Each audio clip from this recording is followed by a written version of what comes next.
Close your eyes for a long moment and step with me into a world older than imagination, a world where time itself seems to move more slowly, where every breath of wind carries the weight of an untold story. It is the late Paleozoic, and you find yourself surrounded by a forest unlike any you have ever seen. The air is heavy, dense with moisture, and rich with oxygen. Every inhale feels deeper, thicker, as though the very atmosphere carries a substance beyond what we are used to. It clings to your skin like a mist, coating your lungs in a way that makes each breath feel both invigorating and unfamiliar. You take a step, and the ground beneath your feet is soft, spongy with layers of moss, rotting wood, and damp earth. The forest floor is alive with decomposition, each fragment of leaf and branch feeding into the endless cycle of renewal. Look upward. Above you the trees stretch impossibly tall, but they are not oaks, not pines, not any tree you might recognize. These are lycophytes, horsetails, and giant ferns, plants that today seem humble, small, almost overlooked, but here in this ancient age, they reign as towering giants. Their trunks are patterned with repeating diamond-shaped scars where leaves once clung. Their crowns branch out like massive green chandeliers, filtering the pale sunlight into streaks and shadows that ripple across the swampy ground. Between their bases grow enormous ferns, fronds unfurling in spirals as big as your body. Horsetails rise like bamboo, segmented and hollow, reaching skyward in clusters. The air hums with plant life, not with sound, but with presence, a green cathedral that whispers through stillness.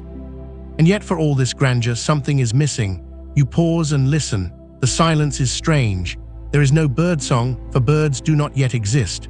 There are no rustling mammals, no squirrels in branches, no fox slipping between trees. Even the buzzing that we so naturally associate with warm, damp forests is absent. No bees, no flies, no crickets. The air is still. Every sound you hear is elemental. A drop of water sliding from one fern frond to another before falling with a soft plop into a pool. The distant croak of an amphibian hidden in the reeds. The slow creak of a tree shifting its weight in the soft earth. And beyond that, silence, a silence so profound you can almost feel it pressing against your ears. The pools and swamps scattered through the forest are thick with green algae, their surfaces broken occasionally by the ripple of something just beneath. Salamander-like amphibians slide silently through the water, their eyes glinting in the filtered light as they hunt for worms and small creatures.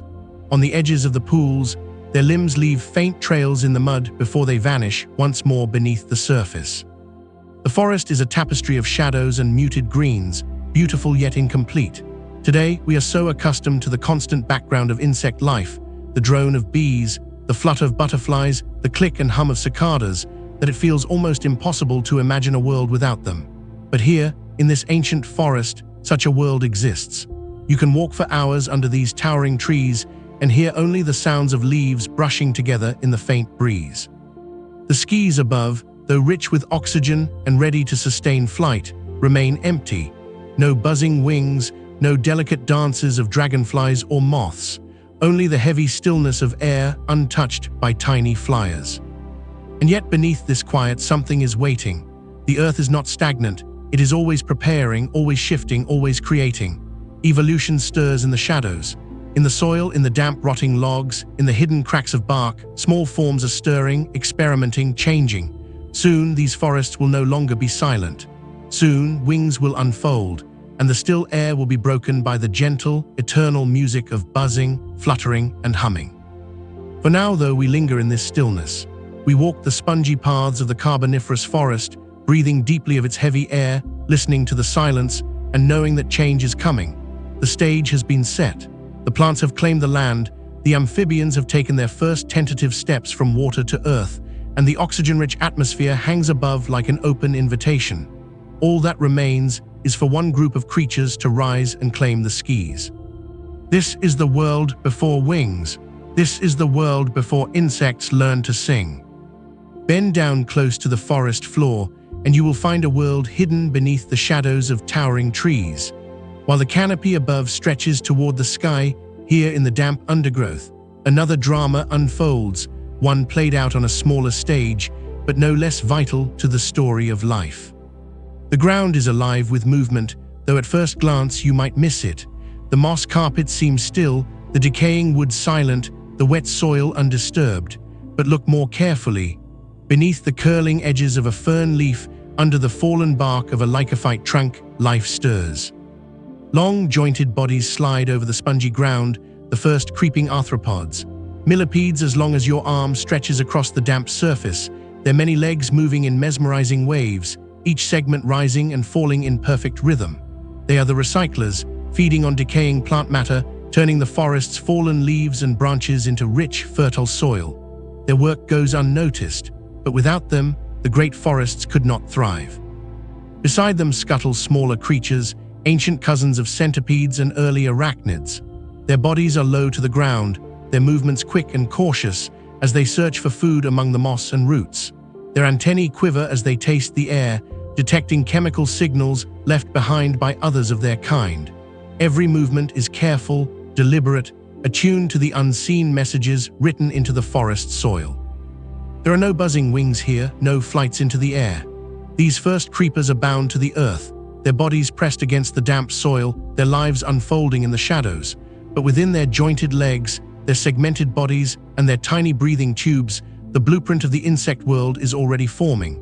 They are the ancestors of what will one day become beetles, dragonflies, and butterflies, the hidden architects of a future not yet born. Imagine kneeling close, your eyes only inches away from this miniature world.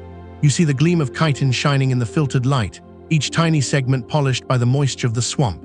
You hear the faint rustle as legs brush against leaves, the soft shifting of soil as tunnels are dug and filled. For these creatures, the forest is immense, each step through moss a journey, each hollow log a cavern. Their world is one of scale, where a droplet of water is a pool, and a patch of lichen is an endless plain. Among them crawl creatures that are strange and primitive by our standards, but filled with potential.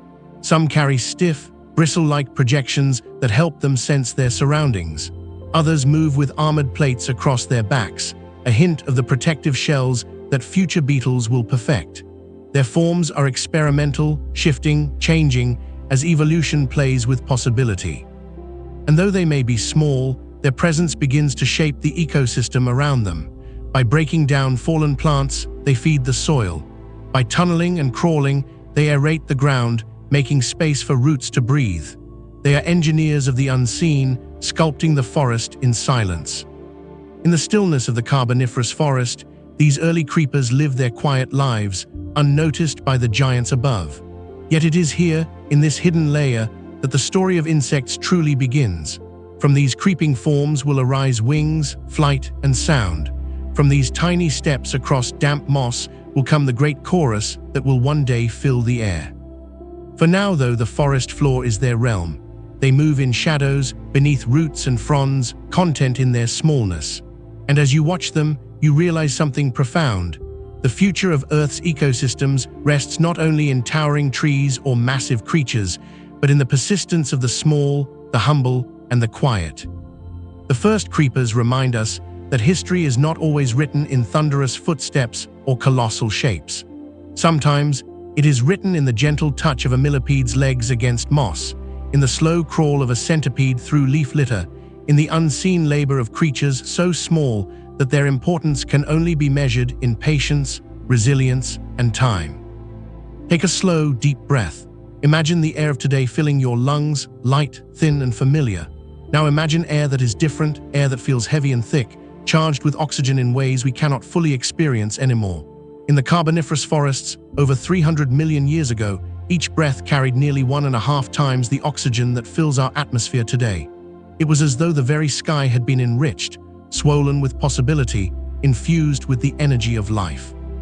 This oxygen-rich world was not only a gift for the towering plants that blanketed the swamps, but also for the tiny creatures who crept, crawled, and soon flew through the shadows. The first insects, fragile and small, breathed not as we do with lungs, but through delicate networks of tubes woven throughout their bodies. These tubes, called tracheae, opened to the outside world through tiny pores along their sides. With every gentle pulse of their bodies, oxygen streamed directly into their tissues, nourishing them, giving them strength. In today's world, this system would limit their size, but in the Carboniferous, With oxygen so abundant, it allowed them to grow to astonishing proportions. Imagine a dragonfly with wings as wide as your arm span, gliding effortlessly through the swampy air. Imagine millipedes longer than a man is tall, their bodies rippling like living trains across the forest floor. Each one is a testament to the power of that ancient atmosphere. But let us linger for a moment, not on the giants, but on the act of breathing itself. Picture yourself shrinking down, becoming small enough to stand alongside a beetle-like ancestor clinging to the rough bark of a lycophyte tree. The air around you feels thick, alive, almost tangible. As this tiny creature draws in oxygen through its spiracles, you sense the invisible tide of life rushing through its body. Each breath is not labored or strained, but abundant, effortless, overflowing. In this world, oxygen is not scarce. It is a river that never stops flowing, a gift that turns possibility into reality. The forests themselves feed this abundance. With each sunrise, endless swathes of greenery drink in light, exhaling oxygen into the air as if the very plants are breathing with the world. The canopy above releases invisible sighs, and those sighs nourish every creeping, crawling creature below. Insects are, in a way, children of the trees, their bodies evolving in a partnership with the atmosphere the forests create. There is something profoundly cozy in this rhythm, this exchange. The plants breathe out, and the insects breathe in. The insects thrive, and in turn, they help cycle nutrients, break down the fallen, and prepare the ground for new growth. A harmony begins here, simple, quiet, yet foundational to the ecosystems that will one day cover the earth. Close your eyes and listen, and you might almost hear it. The soft whisper of leaves exhaling into the humid air, the faint hiss of oxygen filling the forest like water rising in a floodplain. Each breath taken by these early insects is both ordinary and extraordinary, carrying with it the unseen promise of change. For in these tiny, fragile creatures lies the first spark of what will become the great buzzing, fluttering, humming world we know today. And yet there is a fragility to it as well. The same atmosphere that gives them life also defines their limits. These insects are creatures of balance, delicately tied to the air they breathe. As oxygen levels rise, they swell in size and thrive. When the air shifts, as it inevitably will, their forms will shrink, change, adapt, or vanish. The breath of the earth shapes them, molds them, and decides their fate. But for now, at this moment, the Carboniferous world is overflowing. The still forests, the silent swamps, and the hidden soil all carry the same invisible current, a current of oxygen that lifts insects toward the future. They do not yet know what destiny awaits them, nor how their partnership with the air will make them masters of the land, the water, and the skies. In every buzzing wing, every creeping leg, every antenna quivering in the dark, there is the hum of air, thick, generous, life-giving. The insects breathe it in, and with that breath, the world itself begins to change. Kneel down and press your hand against the damp earth of the Carboniferous forest. It feels cool, almost spongy, a mixture of moss, peat, and rotting plant matter layered thick across the ground. Beneath your palm, life is moving, not in sudden bursts, not in dramatic strides, but in small, patient rhythms. For here, under the roots and among the fallen leaves, lies a secret kingdom, one not built on towering trees or vast swamps, but on the silent labor of creatures so small that their patterns often go unseen. If you could part the soil like pages of a book, you would find tunnels winding in every direction, etched through the dark earth like hidden handwriting. Each tunnel carries a story, the slow crawl of a millipede searching for decayed leaves, the quick dart of a beetle-like insect looking for food, the hushed stillness of a creature resting in the dark. These patterns are not random. They are purposeful, woven with care over countless generations. They are the fingerprints of the forest's smallest architects. Watch closely as a millipede, its body armored with glossy plates, burrows into the soft humus. Each segment moves with quiet determination, and as it eats, it breaks down the forest's dead into life once more. The soil behind it grows richer, ready to nourish the next seed that falls from above.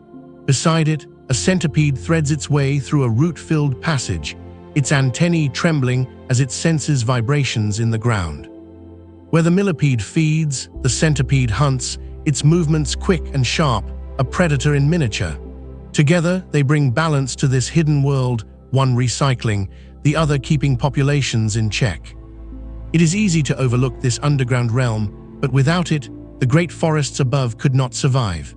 Every towering lycophyte, every sprawling fern owes its strength to the soil, and the soil, in turn, owes its richness to the creeping laborers who turn fallen branches into nutrients, who aerate the ground with their tunnels, who weave unseen highways of life beneath the roots.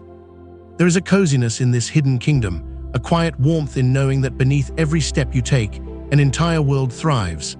Imagine lying down on the moss, pressing your ear to the ground and listening. You might not hear it as we hear sound, but you would sense it, the faint vibrations of countless legs moving, jaws scraping, bodies shifting the soil grain by grain. A rhythm, a pulse, as steady as a heartbeat, keeping the forest alive. And within this underground hum, insects are beginning to leave their mark. Primitive forms with delicate exoskeletons slip through the cracks, their small bodies testing the possibilities of what it means to be an insect. Some nibble on decaying plant matter. Others hide in crevices to avoid amphibians that probe the soil with hungry tongues. They are small, fragile, and often unseen, but their presence is revolutionary. For in learning to live with the soil, to feed on it, to burrow through it, to disappear into it, they carve out a resilience that will carry insects through every extinction, every climate shift, every upheaval Earth has yet to endure. Look again at the patterns in the soil. Each tunnel, each chamber, each fragment of chewed leaf tells us that these creatures are not merely surviving, they are shaping the very foundation of the forest. Where they creep, fertility follows. Where they feed, growth returns. They are quiet custodians of balance, performing work so constant, so unassuming that it almost feels invisible. And yet, without it, life above would falter. It is here, in the still darkness of the soil, that the story of insects deepens. They are not only creatures of the air and leaf, they are guardians of the earth beneath our feet. To see the forest clearly, one must see it from above and below, in the green canopy that captures the sun, and in the hidden kingdom where insects write their story in winding, endless lines. And so, beneath the silence of the Carboniferous swamps, beneath the damp moss and towering trunks, the first true insects are already shaping the earth. Small as they are, their patterns in the soil form the unseen foundation of worlds yet to come. For countless ages, life had crawled, crept, and hidden close to the ground. The forest floor had been its cradle, the soil its refuge, the undergrowth its stage. But there comes a moment in the history of life when something extraordinary happens, a moment when the Earth's creatures look not only to the soil beneath them, but to the skies above.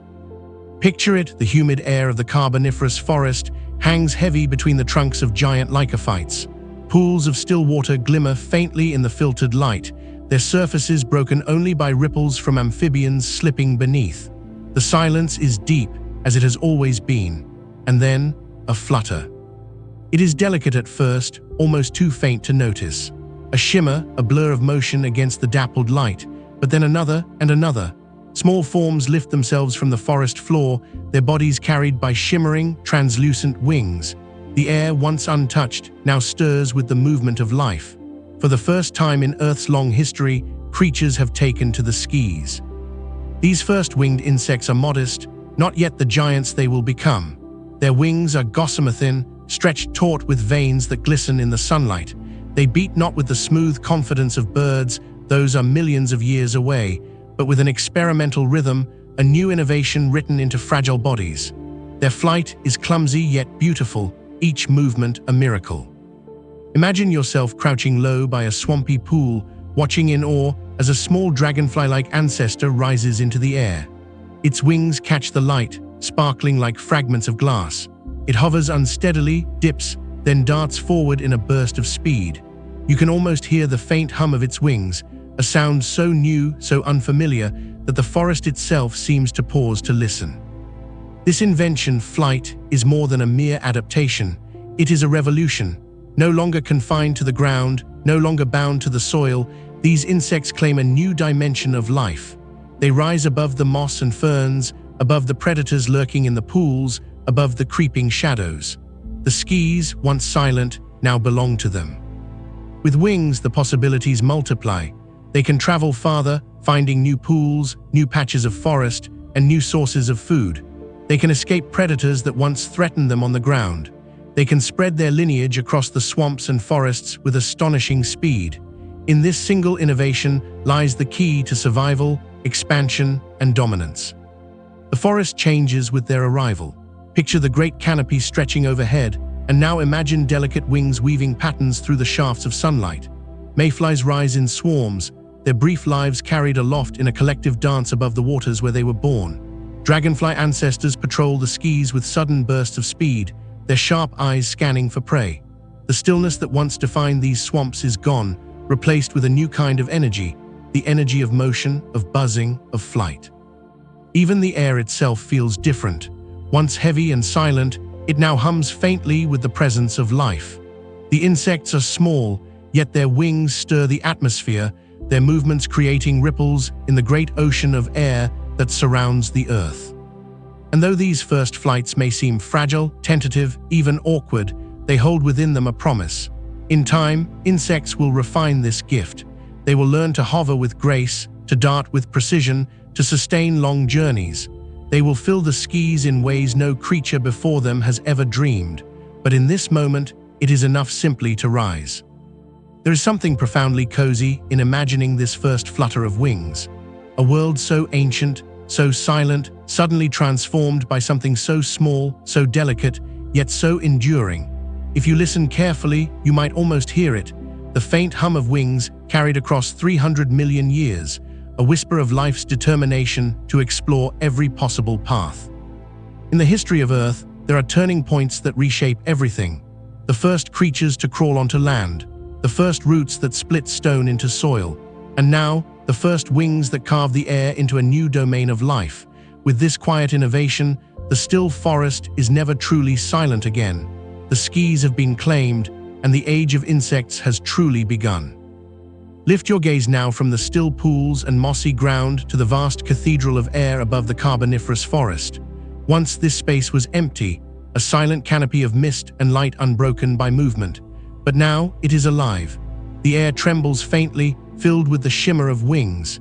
It is here, in this thick, oxygen-rich atmosphere, that the first rulers of the skies emerge. Picture a dragonfly, but not as you know it today. This one is larger than your head, its wings stretching wider than the span of your arms. Its body glistens with metallic hues of bronze and green, polished by the humidity of the swamps. This is Meganeura, one of the great griffin flies, a hunter of the Carboniferous skies. It hovers with impossible grace, its wings moving in a blur too swift to follow, then darts forward with lightning speed. Its compound eyes catch every flicker of motion below, a mayfly rising from the water, a smaller insect trembling in the air, and with a sudden swoop, it captures its prey, jaws snapping with precision. The skies, once a silent void, now ring with the sound of countless wings. Swarms of mayflies rise like pale clouds at dusk, their fragile bodies glowing in the shafts of golden light. They lift in great numbers, dancing above the water where they were born, their lives brief but beautiful. Around them, predators wait. Dragonflies patrol like guardians, their movements sharp, decisive, leaving trails of shimmer in their wake. The air is no longer a place of stillness, but a stage where hunters and hunted write their fleeting stories. To stand in a Carboniferous forest is to feel this new dimension of life pressing close. Imagine the heat of the swamp, the thickness of the air, and then the sudden brush of wings passing near your face. A shadow glides across your path, silent but immense. Above, a dragonfly arcs in a wide circle, its wings casting flashes of light as they catch the sun. You pause, entranced, watching it hover in place, wings vibrating in perfect harmony before it launches forward with a burst of speed. It is the master of the air, its skill unmatched in this newborn sky. And yet it is not alone. The Carboniferous skies are shared by many. Some are tiny, flitting in delicate patterns just above the forest floor. Others are larger, sturdier, learning to control the air with greater confidence. Together, they create a living tapestry in motion, a ceaseless dance of survival, courtship, and exploration. The once silent swamp is now layered with sound, the faint hum of wings, the clicking of flight, the rustle of movement above your head. There is a coziness in this transformation, an intimacy in knowing that something so small as a wing has reshaped the very feel of the forest. Before, the Carboniferous was a world of shadows, of silence, of creatures creeping along the ground. Now it is alive with vertical movement, with depth, with air as much a habitat as water or soil. life has taken a bold step into a new realm, and in doing so, has forever changed the Earth. Pause and breathe in the atmosphere of this age. Each exhale from the great forests feeds the air, and each breath sustains these new sky dwellers. The partnership is perfect. Plants create abundance, and insects rise to meet it. High above the swamp, the air is no longer empty, but filled with living sparks, glimmers of wings weaving light into motion. Imagine twilight falling. The canopy darkens, the pools turn to mirrors of gold and shadow. From the water's surface, clouds of mayflies rise into the dusk like smoke drifting upward. They swirl and shimmer, their wings catching the last light of the day. The dragonflies respond, slicing through the swarm with precision, each striking a reminder that this new sky belongs to hunters as much as it does to dancers. This is the Carboniferous sky, vast, humid, and alive with creatures who have only just begun to claim it. The silence that once draped the forest like a heavy cloth has been lifted. Now the air hums with a new voice, a voice carried on wings, a voice that will never be silenced again. Twilight descends over the Carboniferous swamp, and with it, a transformation begins. The air, heavy and humid during the day, cools just enough for the still waters to ripple with rising life. From beneath the surface, slender bodies push upward, drawn by instinct older than memory. Mayflies, delicate, fragile, and fleeting, emerge into the evening, ready to begin a dance that is as old as the skis themselves. Picture the scene. The pools and streams, dark under the canopy, suddenly shimmer as thousands of wings break the surface. They unfurl like stained glass, translucent and veined, catching the last glimmers of the sinking sun. The insects rise together in a great wave, lifting into the air in shimmering clouds. From a distance, it looks as if the swamp itself is exhaling light, tiny motes of silver rising against the violet sky. The mayflies dance not for survival, not for food, but for something far more fleeting. Their lives above the water are brief, measured in hours, perhaps a day at most. They do not eat, they do not hunt. Their sole purpose is to rise, to find one another, to mate, and to scatter the seeds of their future into the waters from which they came. And so they gather in vast swarms, their wings catching the fading sunlight like sparks, their bodies rising and falling in rhythm, a chorus of flight that seems almost choreographed. There is a quiet beauty in their brevity. Each mayfly, fragile and small, seems insignificant on its own. But together, in their thousands, they turn the sky into a living tapestry. Their wings brush one another in delicate passes, their bodies glimmer as they weave in unison. To watch them is to witness a kind of poetry written in air, a fleeting, ephemeral verse that fades almost as soon as it is spoken. The predators, of course, are never far. Dragonflies hover at the edges of the swarm, eyes fixed on the spectacle. With sudden bursts of speed, they dart into the clouds, snatching mayflies mid-flight. For the dragonflies, this is abundance, a feast carried on wings. But the swarm continues undisturbed, its rhythm unbroken, as if it knows that its beauty lies not in permanence, but in persistence. No matter how many fall, the dance continues. Step closer in your imagination. Let yourself stand at the edge of the pool as the swarm lifts into the air. Feel the brush of wings against your skin, faint as the touch of falling snow. Listen to the soft hum, a sound more felt than heard, as countless tiny bodies move in harmony. The swamp that only hours before lay still and silent now glows with motion, a cathedral alive with light and wings. There is something profoundly cozy in this moment, something humbling too. The mayflies remind us that life is not always measured in years or centuries. Sometimes it is measured in a single evening, in the rise and fall of wings at twilight, in the brief shimmer of existence against the fading sun. Their dance is short, but it is complete. It fulfills its purpose, and for that purpose, there is beauty. As night deepens, the swarms thin. Some fall to predators. Others fall to the ground, their bodies spent, their wings folding softly against moss and water. Yet their legacy remains. Eggs scatter into the pools, sinking quietly to the bottom where they will wait and hatch, beginning the cycle anew. The mayflies vanish as suddenly as they appeared, but tomorrow or the day after or the next season, their descendants will rise again, carrying on the same ancient rhythm. The dance of mayflies is a fleeting gift, a reminder that not all things are meant to last. Some are meant to shimmer briefly, to stir the air, to fill the silence with beauty, and then fade back into the quiet. In the great story of Earth's history, they may seem small, but on nights like this, in forests like these, their presence transforms the world.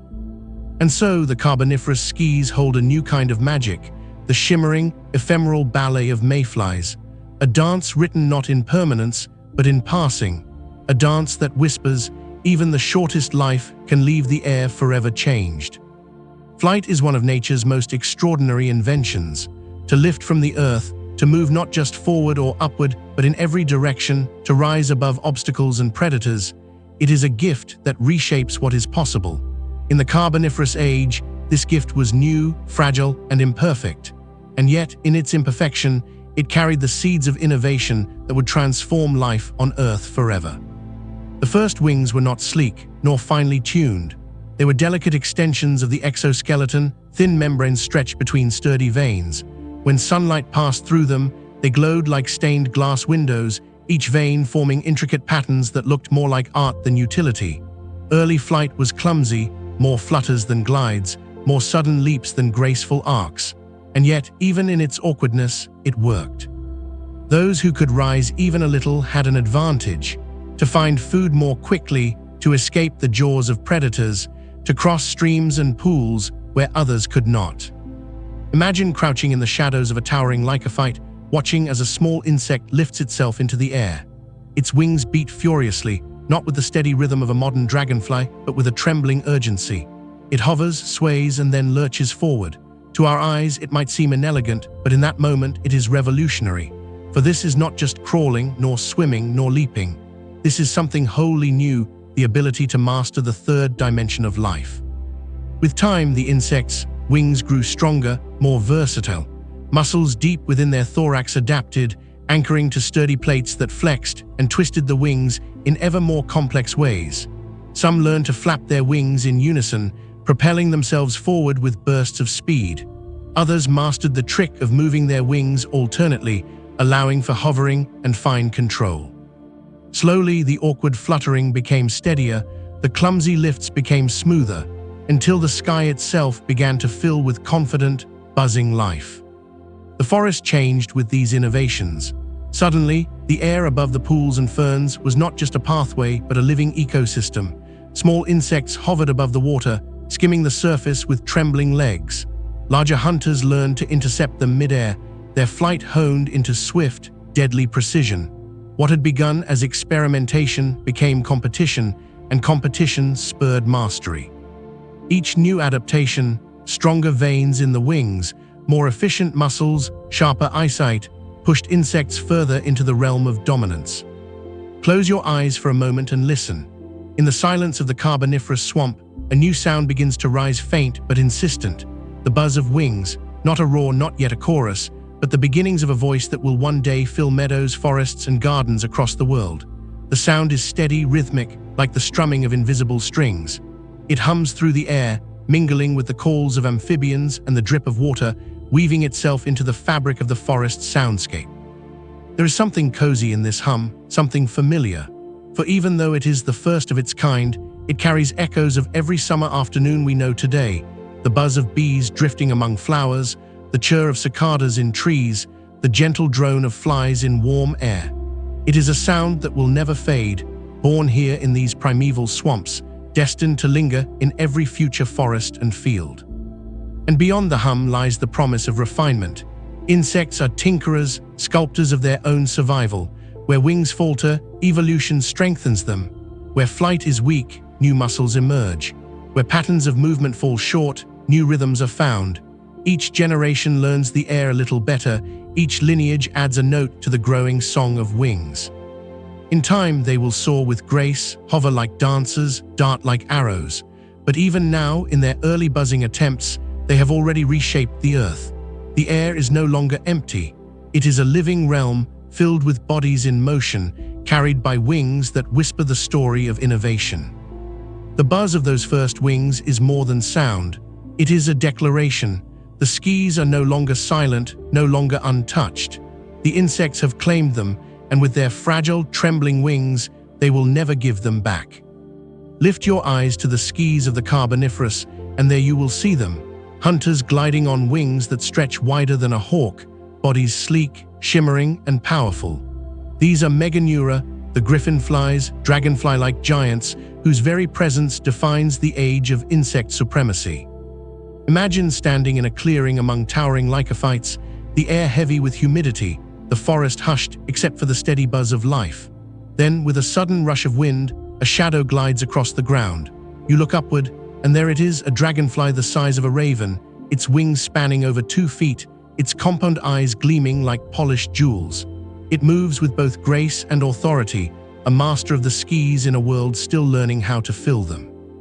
The wings of Meganeura are marvels of design, latticed with veins that both strengthen and lighten, catching sunlight in dazzling flashes. Each beat is purposeful, every tilt precise, allowing it to hover, dart, or glide with unmatched agility. In its gaze, no movement goes unseen. Its compound eyes, made up of tens of thousands of tiny lenses, capture the faintest flicker of prey below. A struggling mayfly, a small insect lifting clumsily from the water, even the faint ripple of wings against dusk light. All is noticed, all is pursued. Watch as it hunts. Hovering high above a still pond, Meganeura waits, patient and silent. Then, in a blur, it darts forward. Its long legs extend, forming a basket in midair, snaring a mayfly caught in the wrong place at the wrong time. With a twist of its body, the gruffingly snaps its prey into powerful jaws and consumes it mid-flight, never breaking rhythm. It is not just a hunter, it is a ruler, an aerial sovereign whose reign is uncontested. But there is more to Meganeura than its might. There is beauty too. In the evening light, its wings glow amber, translucent and delicate like living glass. When it hovers, the sound of its wings is not a drone but a steady, low thrumming, deep, resonant, like the forest itself is breathing. To hear it is to feel a presence, a reminder that you are sharing the air with something ancient, powerful, and entirely new. Picture the forest from above, through Meganeura's eyes. You see the canopy stretching in every direction, broken only by pools of water that shimmer like mirrors. The air is thick with prey, clouds of mayflies, fragile and glowing in the twilight. You glide toward them, each movement effortless, your wings adjusting with perfect precision. The swarm trembles as you approach, but escape is impossible. Your mastery of the air is absolute. There is something profoundly cozy, too, in imagining these great dragonflies at rest. Picture one clinging to the reed of a swamp plant, its wings folded upward, its body glistening with moisture. The heavy air settles, and for a moment the predator is still, a giant among reeds. Perhaps another perches nearby, the two of them silent companions, their wings twitching gently in the fading light. Even rulers must rest, and in their quiet moments, they are simply part of the ancient forest, no different from the amphibians in the pools or the millipedes crawling through moss. And yet their reign is significant. The Meganeura are not merely large, they are symbols of what the Carboniferous atmosphere made possible. In this age of abundant oxygen, insects reached sizes unimaginable today. With each glide and swoop, they remind us of a time when the air itself was rich enough to nourish giants, when the hum of wings could cast shadows on the forest floor. As night falls, imagine one last scene. A Meganeura glides through the twilight, its silhouette stark against the violet sky. Below, the swamp quiets, the mayflies vanish, and the pools shimmer with moonlight. But above, the gruffingly still moves, silent and steady, its wings carrying it through the darkness. It is a reminder that the sky has found its first great hunters, and they will rule it for millions of years to come. Beneath the buzzing skies of the Carboniferous forest lies another world, a world of shadows, soil, and damp moss. Here, amid fallen trunks and tangled roots, lives a creature that dwarfs nearly everything around it. Its body is long, armored, and jointed, stretching longer than a grown human. When it moves, the ground itself seems to ripple.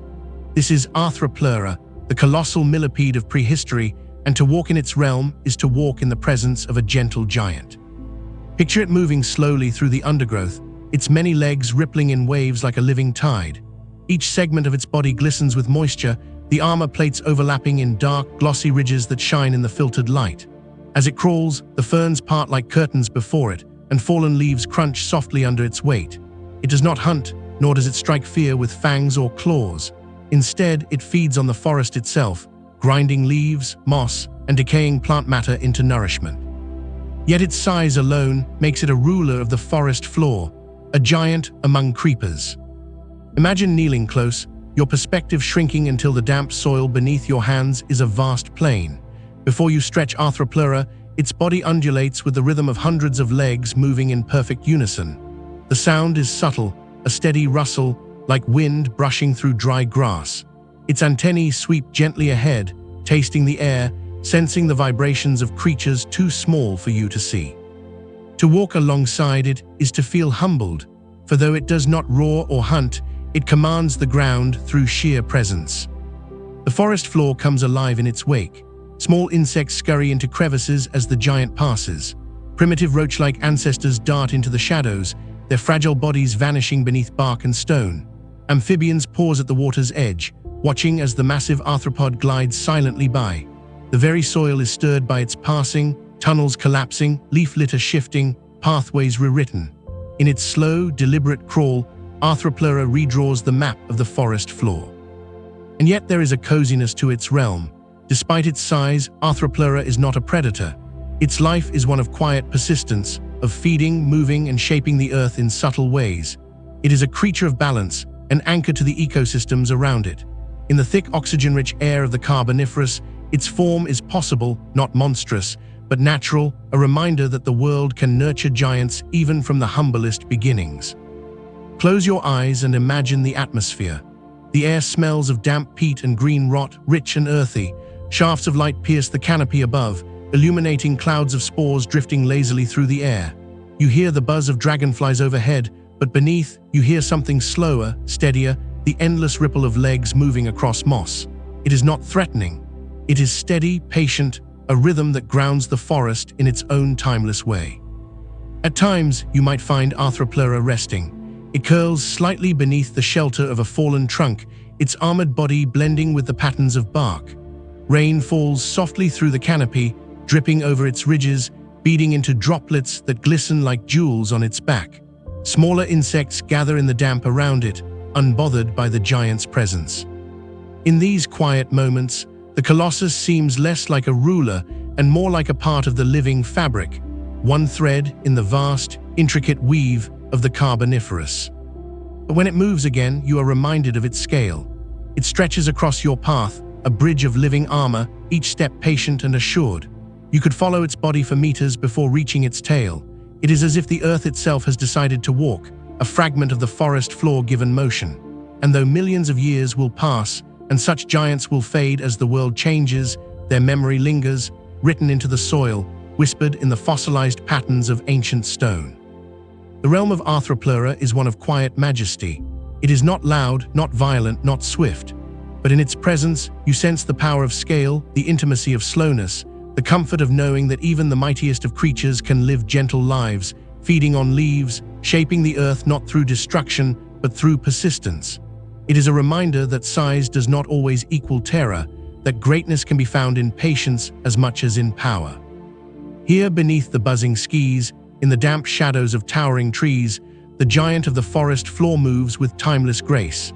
This is Arthropleura's world, vast, steady, and humbling. To walk in its presence is to understand that the earth, in its generosity, can give even the smallest designs the chance to grow into something immense. Not all rulers of the Carboniferous forests were giants. Beneath the shadows of towering trees and under the watchful glide of dragonflies, there thrived another group, small, unassuming, but destined for resilience.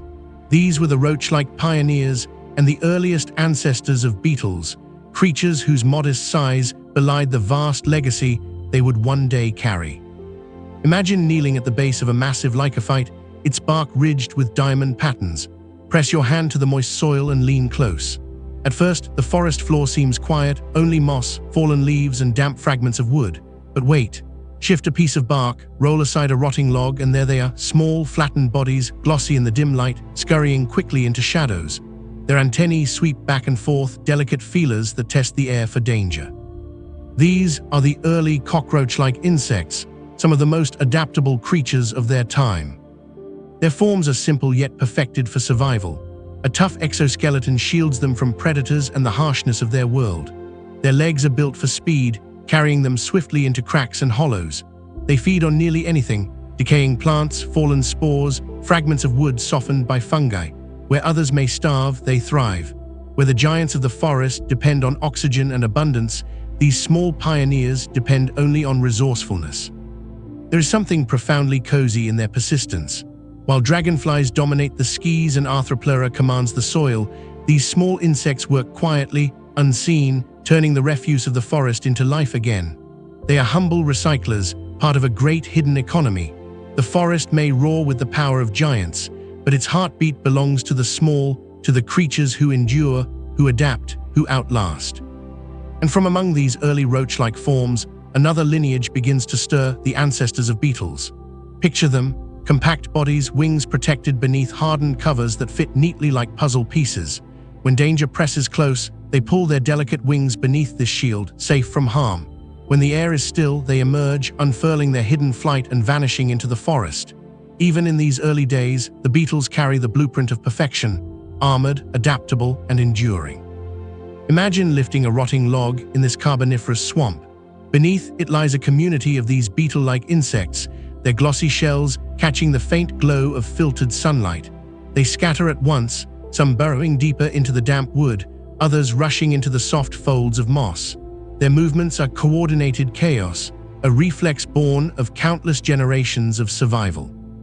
In their tiny forms, you see the persistence of a design so successful that it will one day become the most diverse order of animals on Earth.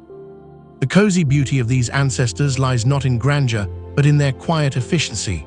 They are not the giants of the forest floor, nor the shimmering rulers of the skies, but they endure, shaping themselves to every niche, every crevice, every opportunity. They remind us that history is not always written by the biggest or the fiercest, but often by the adaptable, the persistent, the ones who can live quietly in the cracks of the world. As twilight deepens in the Carboniferous swamp, you watch a small beetle-like ancestor crawl across your palm. Its antennae flicker, its legs press softly against your skin, its body light yet armored. For a moment, you feel its quiet confidence, not in size, not in strength, but in survival. This tiny creature carries within it a legacy that will span hundreds of millions of years, surviving mass extinctions, climate shifts, and upheavals that will erase mightier beings. And so, as dragonflies soar above and Arthropleura ripples through the shadows, the small beetle ancestors write their own chapter. Humble, hidden, enduring. In the damp wood and moss of the Carboniferous, they are already perfecting the art of resilience. Their story is not one of spectacle, but of quiet triumph. And sometimes, the coziest stories are the ones written in stillness, in the gentle scuttle of legs beneath bark, in the shimmer of a glossy shell in the half-light, in the simple persistence of survival. Now let us become smaller, not just kneeling to peer beneath logs or leaning close to the damp moss, but truly small. Small enough that a single drop of water feels like a pond, small enough that a curled fern frond looms above like an arching tower, small enough that the Carboniferous forest itself becomes an endless cathedral of green pillars. This is the world as the insects knew it, a world in miniature. Imagine stepping onto a bed of moss, your body no taller than a beetle. To you, each stem is a tree, each leaf a broad canopy, each patch of lichen a sprawling meadow. The air smells of peat and damp wood, and every droplet of water glistening on the moss is as vast as a shimmering lake. Light filters down from above in hazy shafts, but here at ground level it feels soft, diffuse, as if the entire world is lit by lanterns hidden in the canopy. The soil beneath your feet is not solid ground, but a landscape of crumbling towers and caverns, where roots twist like serpents and grains of sand rise like boulders. Within this hidden terrain, insects scuttle endlessly. Some burrow deep into tunnels, their bodies brushing against soil walls as they move. Others cling to the undersides of leaves, their antennae tracing invisible lines in the air. To us, these movements seem small. To them, it is life played out on a grand stage. Every step, every climb, every flight, a journey across landscapes vast beyond measure. Pause and watch as a droplet of water trembles on the edge of a fern. To you, it is a jewel, clear and glowing with the light of the sun. To a tiny insect, it is a universe. The surface tension is a shimmering dome, strong enough to hold their weight should they step onto it. Some dare to drink from its surface, their mouths breaking the mirror into ripples that seem immense in scale. If they fall in, the droplet engulfs them, and they struggle as though trapped in an ocean. For them, even the smallest element of this miniature world holds wonder and danger alike. Now follow the path of a primitive insect as it climbs the stalk of a horsetail plant. To our eyes, the plant rises a few feet, but to the insect, it is a towering skyscraper, its segmented walls stretching upward without end. The climb is slow, patient, each step pressing into grooves that feel like cliffs. When it finally reaches the top, the insect pauses, antennae quivering in the humid air. From here, it surveys the vast expanse of its world, moss meadows stretching into the distance, forests of ferns swaying gently, and above, the vast canopy of lycophytes blotting out the sun. To us, it is a single plant. To it, it is a summit, a vantage point from which life unfolds in every direction. There is a coziness in this perspective, an intimacy that comes from recognizing the scale of their world. What is small to us is monumental to them. The simple act of crossing a moss bed is an expedition. Crawling across bark is like walking the rugged face of a mountain. The grooves in a leaf are canyons, the curve of a fern frond a sweeping bridge. Life in miniature is not lesser. It is simply closer, tighter, written in details so fine that we often overlook it. And within these hidden universes, the insects thrive. Their bodies are tuned to this scale, their senses sharpened to vibrations too faint for us to notice, to sense too subtle for us to perceive. They know the tremor of a predator approaching long before it appears. They can taste the chemical whispers of plants and other insects left on the ground. They navigate with ease through forests of moss, valleys of soil, droplets of water. Now imagine the forest not from above, not from the scale of giants, but from this tiny, intimate perspective. The world feels endless, yet close, vast, yet cozy. To the insects, this is all they need, a universe contained in a single patch of moss, a life played out in the hidden corners of the swamp. And so, as dragonflies sweep across the skis and Arthroplura glides through shadows, another world hums quietly below, a world of droplets, of moss, of miniature journeys, a world where the smallest lives carry the greatest persistence. In this scale, every breath is immense, every step significant. And in this miniature world, the insects find not only survival, but the first hints of the diversity and adaptability that will one day carry them across every continent, every habitat, every corner of the earth. Lift your gaze upward now, past the moss, the ferns, and the tangled roots, into the lofty realm of the canopy. This is the true roof of the Carboniferous world, a vast cathedral of green, woven from the crowns of lycophytes, giant horsetails, and sprawling ferns.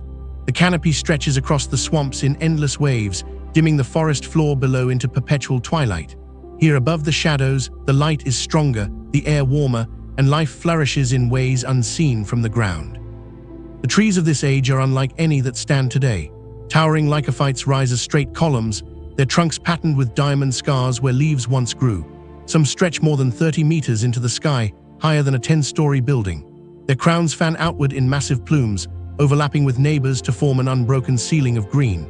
Beneath them, giant horsetails cluster, their segmented stems like pillars, their tops exploding into brush-like sprays that add texture to the canopy. Ferns unfurl their fronds not only on the ground, but high above, creating layered platforms of greenery where the sunlight filters down in shimmering beams. It is here, in this lofty space, that insects find new homes, clinging to the ridged bark, crawling along the broad fronds, darting through shafts of light. They explore a realm filled with opportunities. Roach-like ancestors scurry across leaves, seeking shelter in curled fronds. Early beetle kin crawl into the ridges of bark, their bodies pressed tight into cracks where predators cannot reach. Dragonflies perch on high branches, wings outstretched, basking in the warmth of the sun before lifting once more into the open air. The canopy is not quiet. Here, the buzz of wings is constant, mingling with the rustle of leaves stirred by the wind. Mayflies rise in swarms from the pools below, drifting upward like clouds of silver dust, only to scatter among the treetops. Predatory insects follow them, weaving intricate arcs through shafts of sunlight. The air hums with energy, with motion, with life. From this height, the swamp below seems distant, a shadowed labyrinth of roots and pools. But up here, light reigns. Spores drift like golden pollen, released in vast clouds that shimmer as they fall. Each spore is a seed of tomorrow, and insects move through them like swimmers through mist, their bodies catching the drifting particles on wings and exoskeletons. Some spores fall to the ground to begin again, while others cling to the insects themselves, hitching rides to new places. Without realizing it, the insects become gardeners of the canopy, scattering life wherever they travel. Pause for a moment and imagine yourself sitting on the broad frond of a giant fern, your feet dangling over the edge. All around you, the canopy stretches into a horizon of green, broken only by shafts of light and the occasional gap where a tree has fallen. The air is warm here, rich with oxygen, filled with the steady hum of insect life. A dragonfly hovers before you, its compound eyes catching your reflection in 1,000 glimmers. Behind it, a small beetle-like insect crawls across the frond, its tiny legs tapping softly against the leaf's ridged surface. Every movement, every sound, feels amplified in this elevated world. There is a coziness in the canopy, despite its scale. It feels enclosed, sheltered by the overlapping leaves, as though you are sitting in a grand hall roofed with green glass. Sunlight filters through in golden patches, warming your skin, casting shifting patterns across the fronds. The constant chorus of wings becomes background music, a soft drone that never truly ceases. It is a place both grand and intimate, vast in scope, yet filled with the small, steady lives of insects going about their timeless routines. And though these forests will one day fall, collapsing into the swamps to form the great coal beds that power human civilizations millions of years later, for now they are alive, vibrant, humming with life. Each towering trunk, each fern, each horsetail is part of an ecosystem that depends on the small creatures scurrying through its canopy. The insects may seem insignificant in comparison to the size of the trees, but without them, the balance would falter. Insects live here as they always will, tucked into hidden folds, darting between shadows and light, shaping the forest in ways that no giant could. They are part of the canopy's breath, part of its rhythm, part of the endless cycle of growth and renewal.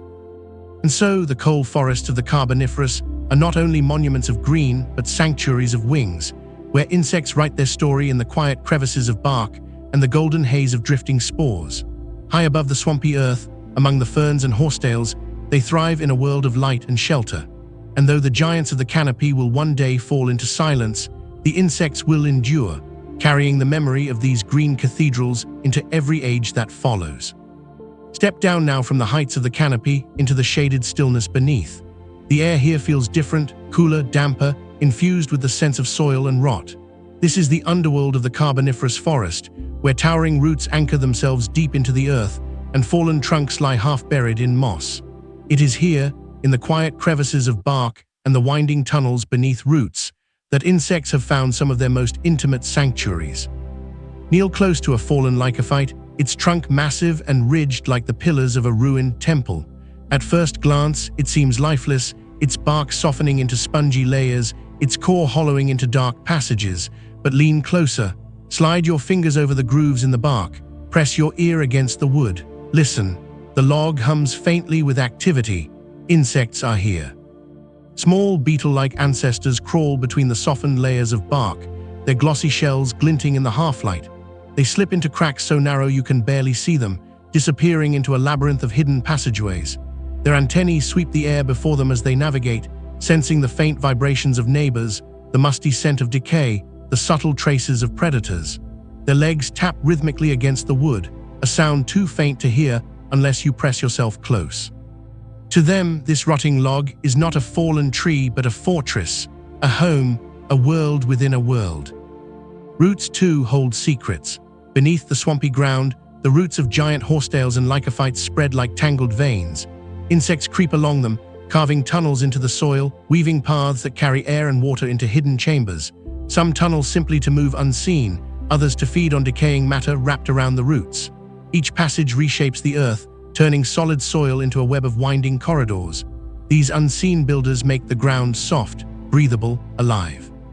Imagine what this looks like from their perspective. A single root is not just a thread, but a wall, a barrier stretching high above them. A crack in the bark is a canyon, leading into shadowed depths.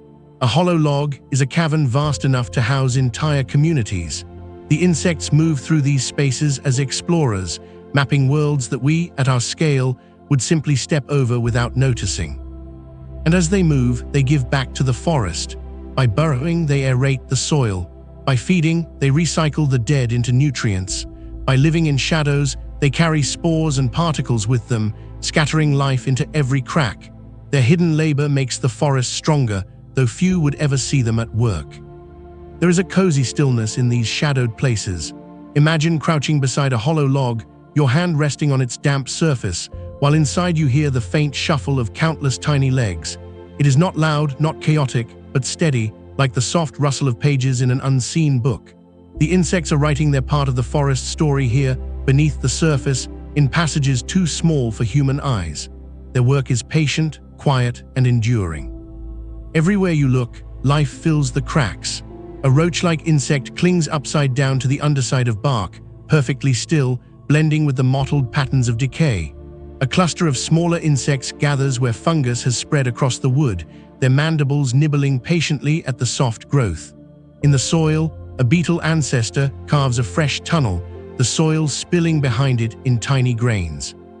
The forest above may seem vast, overwhelming, endless, but for the insects, the true forest is here, in these sheltered hollows, where light barely reaches and every crevice is alive. When rain falls, these places become cozier still. Droplets seep into the cracks, dripping slowly through wood and root, creating tiny rivulets that glisten in the darkness. The insects retreat deeper into their chambers, safe from the weight of water above. Some huddle together in groups, their bodies pressing side by side, antennae quivering in quiet communication. Others simply remain still, armored in patience, waiting for the rain to pass. The logs and roots become sanctuaries, keeping them sheltered, keeping them alive. And though they are small, their persistence is immense.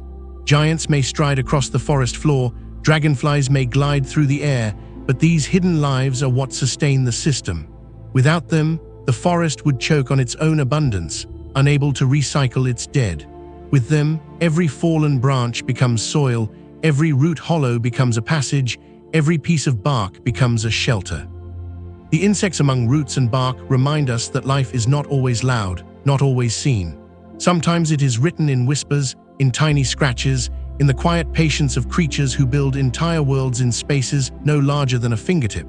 Their lives may be hidden, but their influence is everywhere. In the damp shadows of the Carboniferous, they are the quiet caretakers of the forest, weaving life into the very walls that hold it together. Close your eyes and listen. The Carboniferous swamp, once a place of quiet dripping water and distant amphibian calls, now carries something new. A sound that is not wind through leaves, not rain striking pools, not the groan of shifting trunks. It is lighter, more delicate, yet insistent. It is the sound of wings, of bodies vibrating with energy, of insects bringing their voices into the world for the very first time. At first it begins as a faint hum. A single insect hovers in the air, its wings beating at a rapid pace, creating a vibration that stirs the still atmosphere. The sound is soft, almost a whisper, but it lingers. Soon another joins, and then another, until the hum becomes a chorus, a gentle drone weaving itself into the fabric of the swamp. Where once the air was silent, it now sings. Imagine standing at the edge of a still pool, the water's surface reflecting the dim light filtering through the canopy.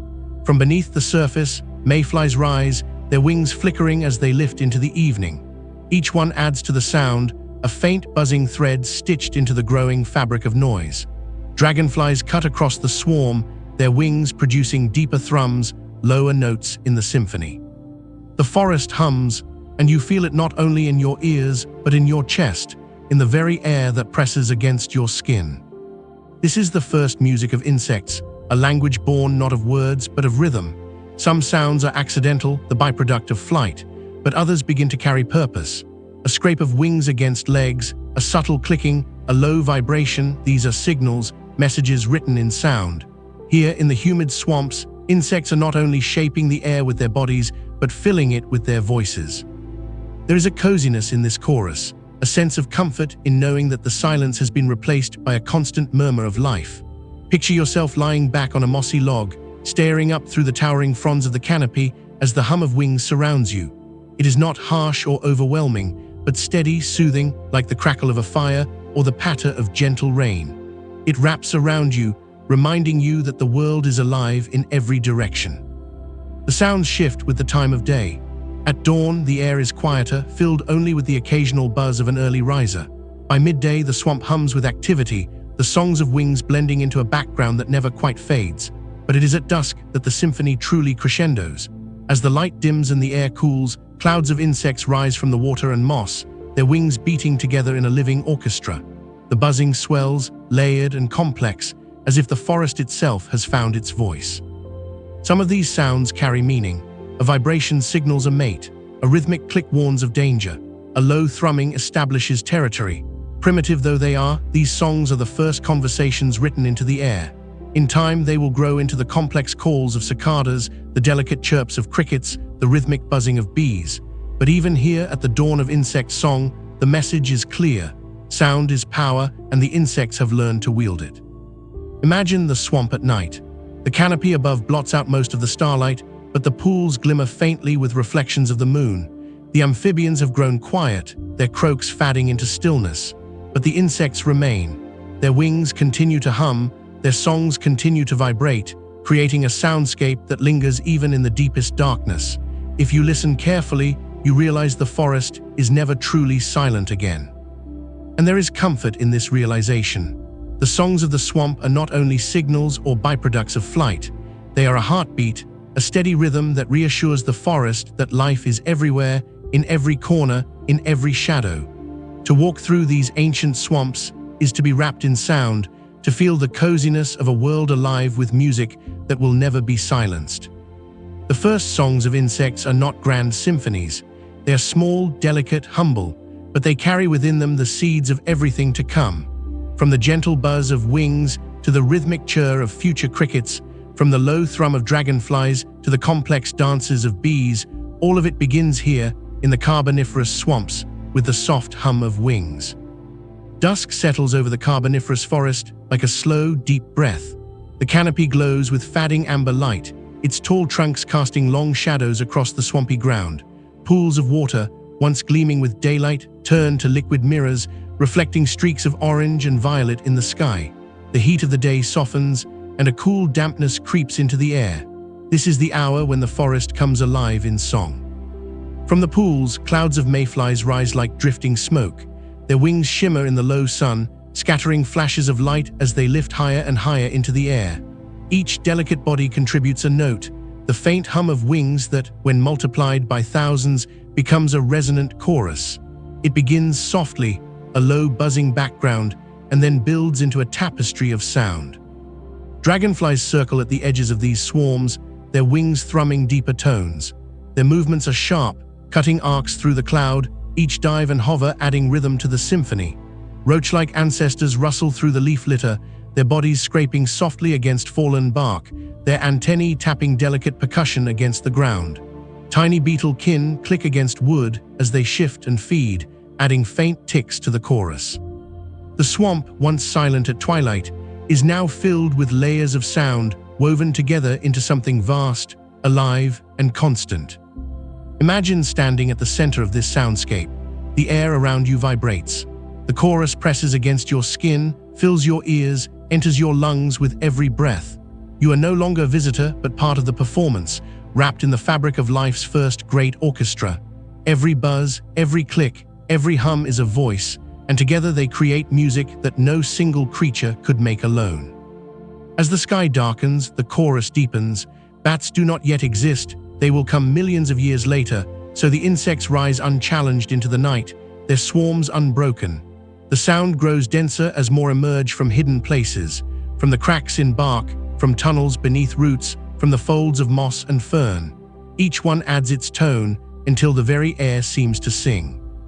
The twilight is no longer a transition, but a crescendo, a moment where day and night meet in harmony, and the insects fill the silence with their voices.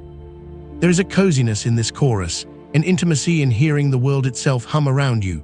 The sound is not overwhelming but immersive, like the steady rush of a river or the murmur of a gathering crowd. It surrounds you, comforts you, reminds you that life is abundant, resilient, and everywhere.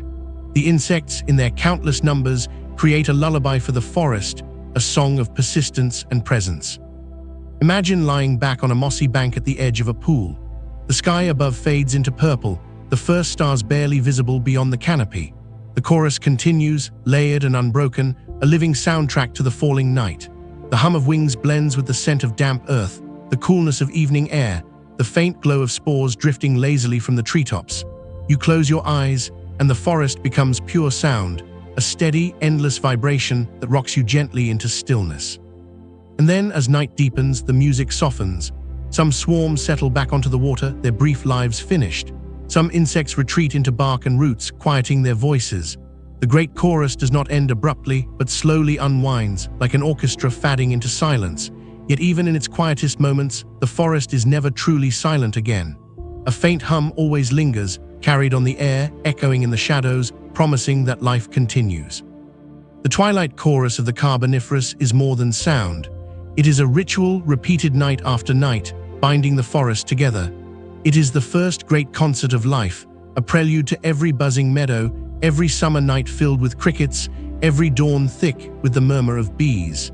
Insects have claimed the air not only with flight, but with voice, and their songs will echo across time. Here in this ancient twilight, the earth is changed forever. The stillness has been replaced by music, and from now on, wherever insects live, the world will sing. The Carboniferous forest does not belong to insects alone. Along the swampy banks and shallow pools, another lineage of life is finding its footing: amphibians. Descended from fish that dared to crawl onto land, these creatures are still tied to the water, their skin moist, their eggs laid in soft, wet places. Yet they are also hunters, and their eyes have begun to search the land above the surface. Insects, new masters of air and soil, quickly become both prey and partner in the evolving balance of the swamp. Imagine crouching at the edge of a pool, the surface still, broken only by the reflection of towering lycophytes above.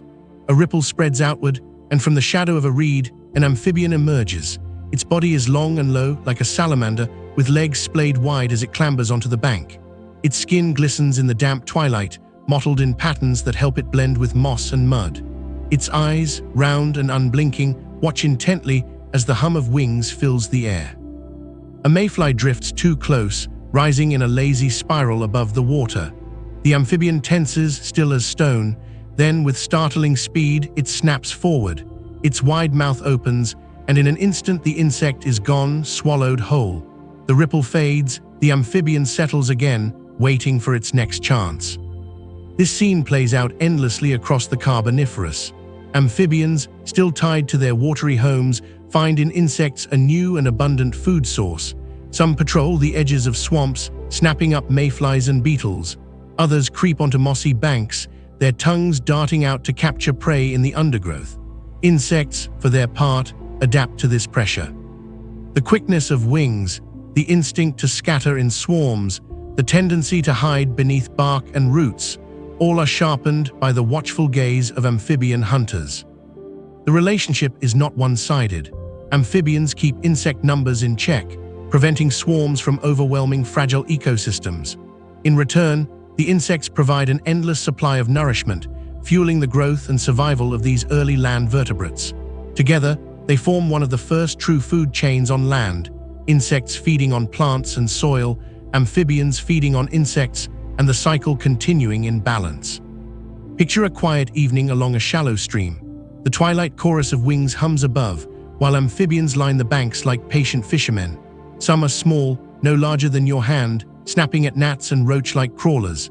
Others are larger, their bodies stretching several feet, lying half-submerged in the water with only their eyes and nostrils above the surface. At the first flicker of wings, they lunge, their jaws closing around prey in quick, practiced motions. The air buzzes, the water ripples, and the cycle continues.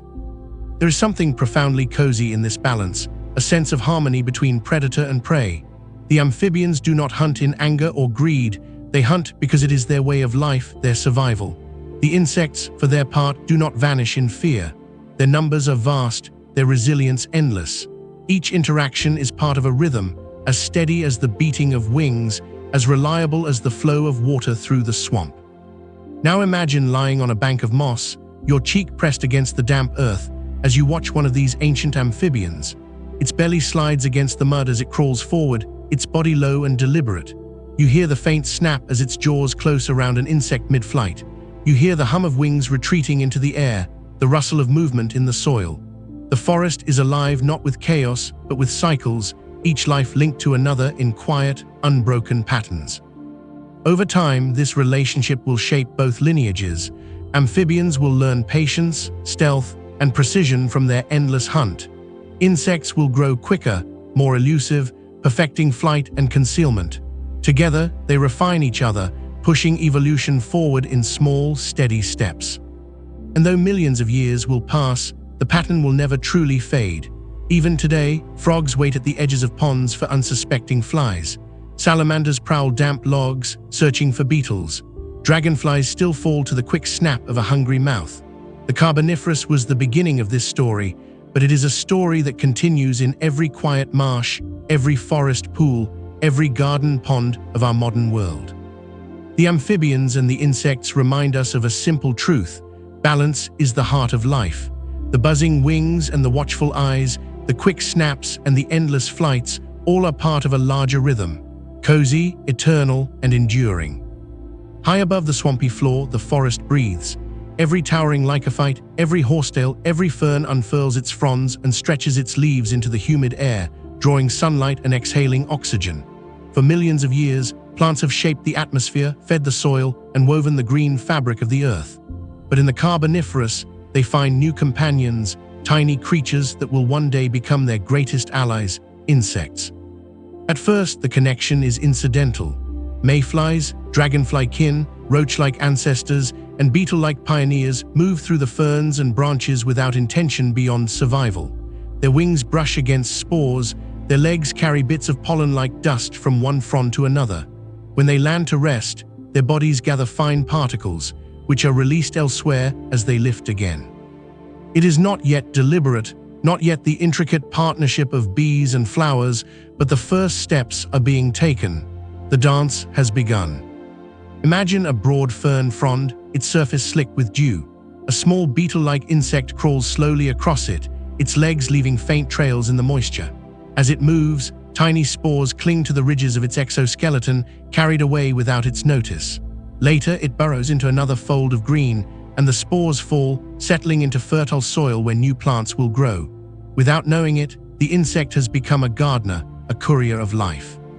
Other insects feed directly on plants, nibbling at soft tissues or burrowing into roots and bark. Their mouths leave marks, small scars that the plants endure. And yet, in these wounds, there is resilience. Plants adapt to defend themselves, growing tougher, producing chemicals to deter hungry mouths. The insects adapt in turn, evolving ways to digest, to persist, to thrive. It is a quiet struggle, not of violence but of persistence, a back and forth that will, over time, weave plants and insects into an inseparable bond. There is a coziness in this interplay, a sense of intimacy in knowing that even the smallest movements of an insect wing or leg can change the destiny of a plant. Picture spores drifting through shafts of light, catching on the glossy backs of beetle ancestors.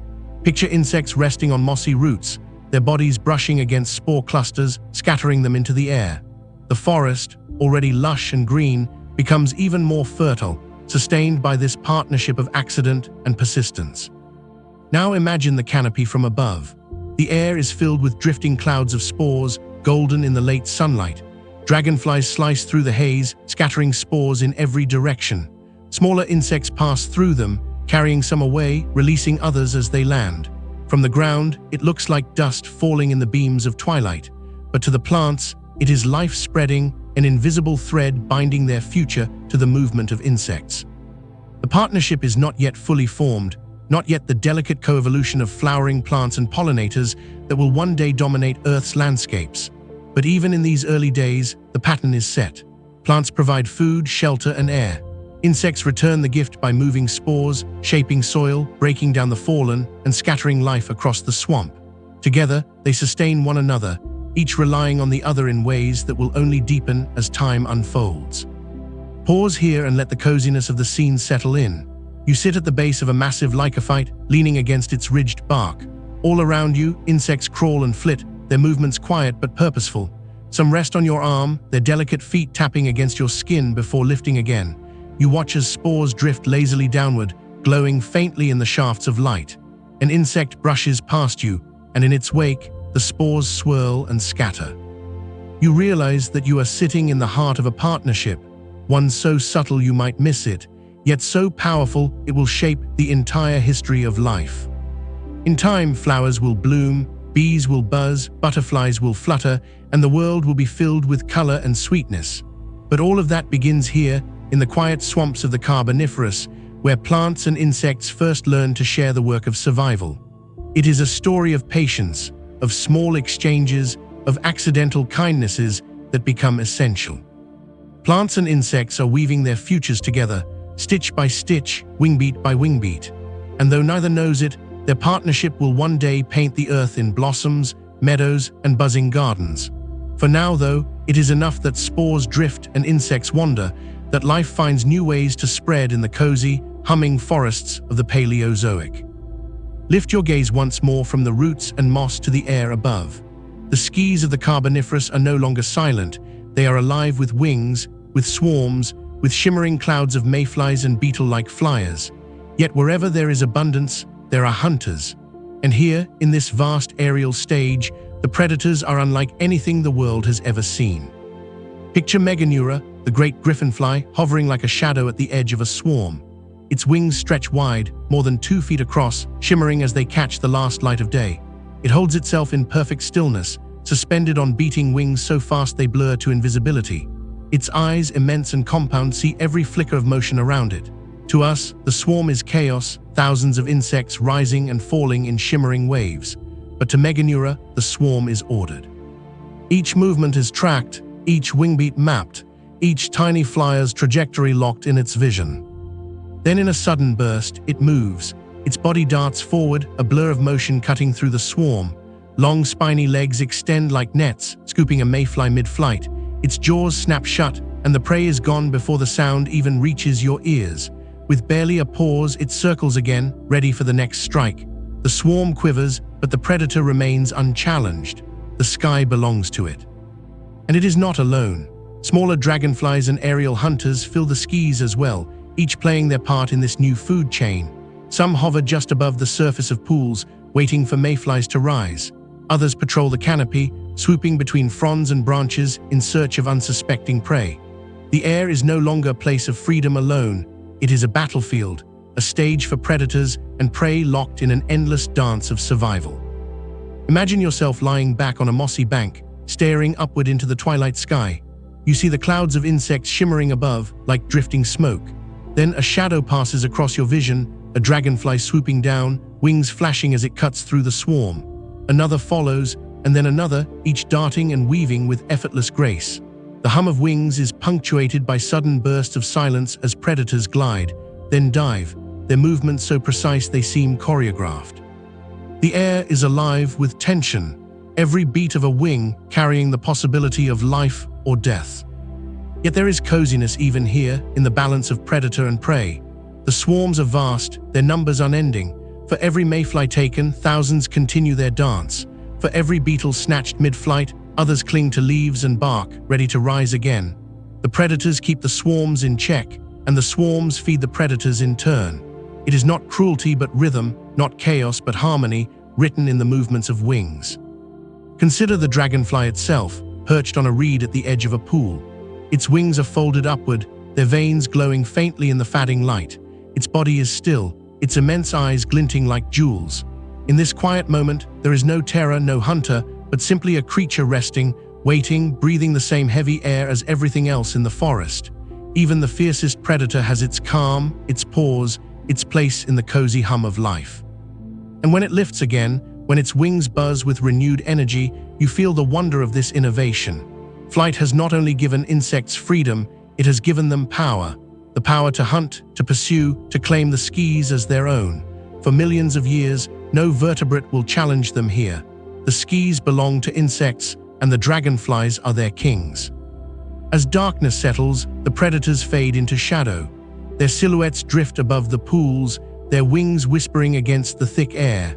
The mayflies continue their dance, the swarms continue their shimmer, but the hunters remain, silent and patient, part of the eternal balance. The predators of the sky remind us that every realm of life, once opened, will always find its hunters.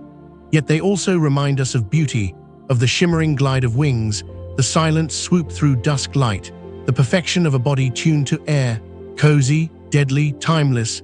The dragonflies and their kin are the guardians of the Carboniferous skis. The Carboniferous forest may seem like a kingdom of giants, towering lycophytes, colossal millipedes, dragonflies with wings like kites. But beneath all that grandeur lies another truth. The forest is sustained, shaped, and balanced by the smallest of lives. Insects, though modest in size, transform the world in ways far greater than their fragile bodies suggest. Their microworlds ripple outward into macro changes that shape the destiny of Earth itself. Kneel once again to the forest floor. Peel back a patch of moss and look closely. Beneath the emerald carpet, life teems in miniature. Tiny beetle-like ancestors crawl along root fibers, leaving faint trails in the damp soil. A roach-like insect pauses, antennae sweeping, before scuttling into the safety of a crack. Smaller still, barely visible to the naked eye, are the creatures who break down plant matter into soil, tiny recyclers whose work, though unseen, enriches the entire forest. To them, a fallen leaf is a continent, a single raindrop, an ocean. Their lives may be measured in days, their movements in millimeters, but their influence is measured in forests. Every insect that feeds on decaying matter clears space for new growth. Every tunnel they carve lets water and air seep deeper into the earth. Every spore or particle they carry shifts the balance of where life will sprout again.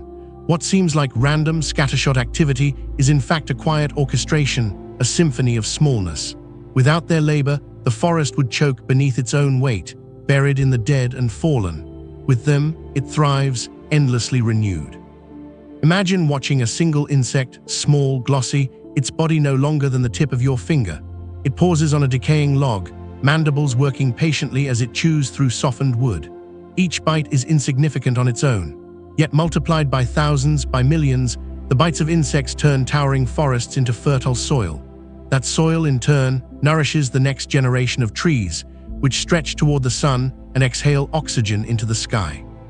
That oxygen feeds the insects themselves, enlarging their bodies, fueling their wings, giving rise to giants like Meganeura. From the micro to the macro, the loop is complete. There is a coziness in this cycle, a reassurance that even the smallest actions matter. Picture yourself sitting cross-legged on a patch of moss, watching a procession of insects move through the undergrowth. Some carry bits of leaf, others tunnel beneath your feet, others still crawl across your arm, their antennae tickling your skin as they test their strange new surface. You smile at their smallness, yet you realize you are watching the engines of the forest at work, engines that have been running for millions of years and will continue long after giants fall. The forest itself reflects their labor. The coal swamps of the Carboniferous, lush and endless, owe much of their abundance to insects. By breaking down what falls, they prevent stagnation, keeping nutrients flowing, keeping the forest alive. The giants of the forest, the towering trees, the massive arthropods, even the amphibians, all depend on this quiet foundation. Remove the insects and the forest collapses. Leave them and it thrives, pulsing with balance. In this truth lies something profound. History is not always written by the great and the mighty. Sometimes it is written by the countless small, each step, each wingbeat, each bite adding up to something far larger than themselves. The insects teach us that the micro matters, that the world is built from details so fine we often overlook them. Yet it is in those details that the strength of the earth resides. Imagine twilight falling. The dragonflies still patrol the skis, the amphibians still crouch at the pools, but beneath it all, in the soil, under bark, within moss, the insects continue their endless work. Their tunnels lengthen, their mandibles scrape, their wings buzz faintly as they scatter spores. You may not see them, you may not hear them, but they are there, carrying the forest forward, one quiet act at a time. The cozy truth of the Carboniferous is this: the giants impress us, but the small endure. The micro-worlds of insects ripple outward, shaping everything from the soil beneath your feet to the oxygen in your lungs. Without their persistence, the canopy above would falter, the swamps would wither, the skis would fall silent. With them, life continues, steady, resilient, and abundant. The insects of the Carboniferous remind us that greatness is not always measured in size. Sometimes it is measured in persistence, in patience, in the quiet work that goes unnoticed, yet sustains everything else. And in their small, hidden worlds, they reshape the earth in ways no giant ever could. Take a slow, deep breath. Feel your lungs fill, the air slipping easily into your chest, light and familiar. Now imagine a different air, denser, richer, overflowing with oxygen. In the Carboniferous, over 300 million years ago, the very sky was saturated with life's breath. Oxygen levels reached nearly 35%, compared to the 21% of today. Every inhalation was like drawing in abundance, every gust of wind a tide of vitality. This oxygen high was no small matter. It shaped every creature, every plant, every ecosystem. For the insects, it was a gift beyond measure. Their bodies, designed to breathe through tiny tubes that delivered oxygen directly to tissues, suddenly had access to more than they could ever use. Each breath carried them farther, each wingbeat stronger, each generation larger. In a world so lush, the air itself became an ally. Picture yourself standing in the middle of a swampy clearing. All around you, the forest exhales. Towering lycophytes release oxygen in steady sighs, filling the air with an invisible flood of gas.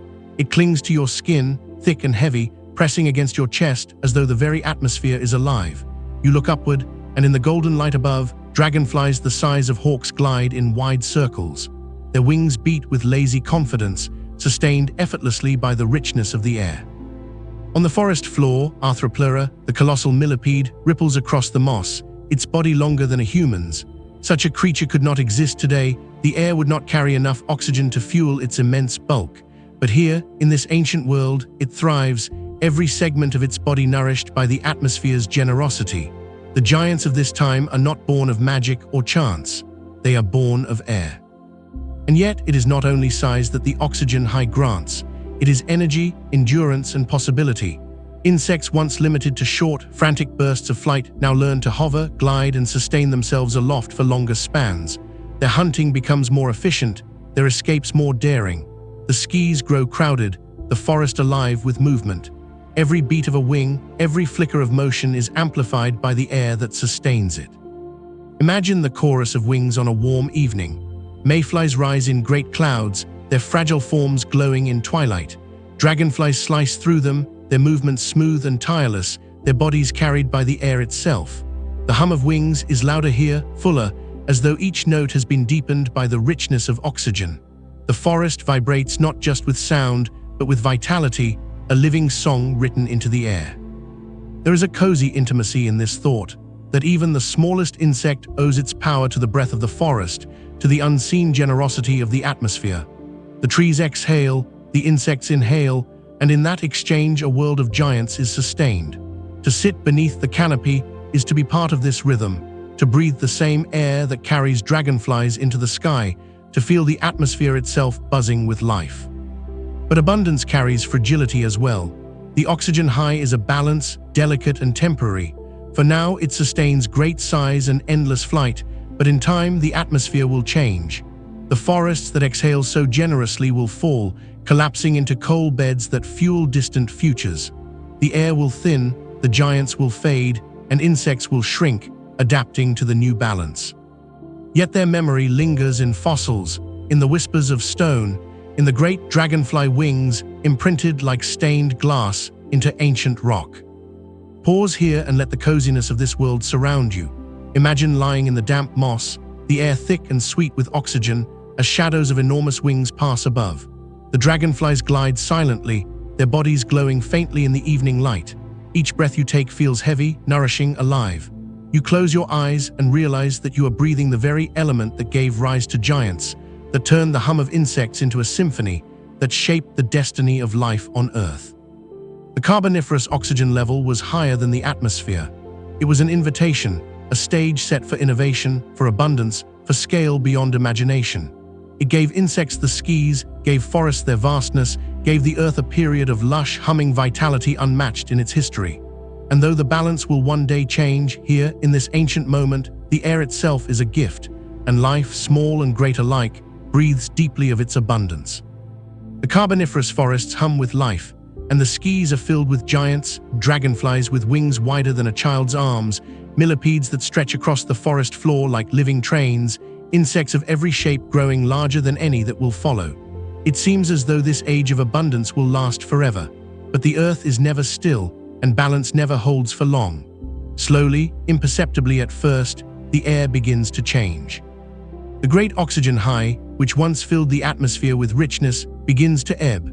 The coal forests that exhaled such abundance falter under the weight of their own cycles. As continents shift and climates change, swamps dry, forests collapse, and the breath of the world grows thinner. To the giants of the Carboniferous, this change is not sudden, not catastrophic in an instant, but gradual, creeping, inevitable. Year by year, generation by generation, the atmosphere becomes less of a gift and more of a constraint. Picture Meganeura, the griffinfly, its wide wings shimmering as it glides through the dusk. Once the air carried it effortlessly, each beat of its wings sustained by the generosity of oxygen. But now the air is lighter, thinner, and less supportive. The effort of flight grows greater. The dragonfly still rules the skies, but its descendants will shrink, their wings narrowing, their bodies compacting, until the giants are no more. On the forest floor, Arthropleura, the colossal millipede, continues its endless ripple across moss and roots, yet even it feels the press of change. Its massive body, once easily nourished, demands more than the thinning air can provide. In time, the great millipedes vanish, leaving only smaller cousins to carry their lineage forward. The world no longer sustains their immensity. And yet in this fall there is resilience. The giants fade, but the insects endure. Their small kin, the roach-like scuttlers, the beetle ancestors tucked beneath bark, the mayflies rising from the pools, all continue with little notice of change. They require less oxygen, need less abundance, and so they thrive where giants falter. The fall of giants is not the end of insects. It is the beginning of their diversification, their subtle claim to every niche, every corner, every shadow of the earth. Imagine yourself walking through a late Carboniferous forest just as the changes begin to take hold. The canopy still towers above, but the ground feels drier, less spongy than before. Pools shrink, leaving behind patches of cracked soil. The air is still rich compared to our time, but not as heavy as it once was. Dragonflies still pass overhead, but their numbers seem fewer, their wings beating harder to sustain their flight. You pause and realize that you are witnessing a transition, a slow turning of the page in Earth's story. There is a coziness in this slow change, a reminder that endings are rarely sudden. They creep in like twilight, soft and quiet, blending with what came before. For the insects, there is no panic, no awareness of loss. The giants fade with dignity, their lineage shrinking into smaller forms, while others rise quietly to fill the spaces they leave behind. Life continues, adapted, reshaped, but always persistent. And though the mighty griffinflies and colossal millipedes will vanish, their legacy endures in fossils, in whispers preserved in stone. Even now, their imprints can be found, delicate wings etched into shale, tracks left by hundreds of legs pressed into ancient mud. They are gone, but their memory is cozy and eternal, a reminder that the earth once sustained giants who floated through heavy air and crawled across endless swamps. The fall of giants is not a tragedy. It is a transition, a shift in balance, a reminder that nothing on earth remains unchanged. The atmosphere thins, the forests transform, the giants vanish. But the insects, ever adaptable, ever small, ever persistent, carry forward the torch of life. And so, as the air grows lighter and the swamps begin to dry, the giants of the Carboniferous bow out gracefully, leaving behind not silence, but a new chapter of possibility. Their fall makes way for the next wave, the next adaptation, the next whisper of wings in the endless story of time. The Carboniferous world was once a green ocean, endless swamps, coal forests stretching from horizon to horizon, the air heavy with humidity and the breath of plants. But Earth is restless. Its continents drift, climates shift, and the lush blanket of swamp begins to fragment. Slowly, imperceptibly at first, the great wetlands dry, pools shrink, soils crack, and the towering lycophyte forests falter. For insects, this change is not an end, but a test, one that will demand adaptation, resilience, and innovation. Imagine walking through a forest in transition. The ground beneath your feet is not the spongy moss of earlier Carboniferous swamps, but firmer, drier, scattered with brittle leaves. The air feels different too, not the constant humid heaviness of a swamp, but tinged with dryness, carrying faint dust in place of mist. The towering lycophytes still rise into the canopy, but many stand brown and brittle, their leaves curled, their roots reaching into soils that no longer flood as they once did. Patches of open ground break the once unbroken sea of green, and light pours down into spaces that had long been shaded. For the insects, this is both a challenge and an opportunity. Those who once thrived in damp moss now seek out crevices in drier bark. Winged insects adjust their flights to travel farther between pools. Beetle ancestors tuck themselves into cracks in wood, their armored shells giving them protection against harsher air. Roach-like insects, endlessly adaptable, spread into every corner, scurrying across dry soil and into leaf litter. Where the swamps retreat, insects advance, finding ways to live in the shifting margins. Picture a small beetle-like insect crawling across cracked mud where water once stood. To us, it looks fragile, vulnerable, but watch closely. Its antennae flicker, its body slips easily into a fissure in the earth, and there it finds shelter. Another scurries beneath a fallen branch, safe in the coolness of shade. The forest is changing, but the insects meet each challenge not with collapse, but with quiet persistence. And where swamps give way to drier forests, new opportunities arise. Spores still drift on the air, but insects begin to encounter the first true seeds, hardy and able to wait out the dryness. The relationship between plants and insects deepens even as habitats shift.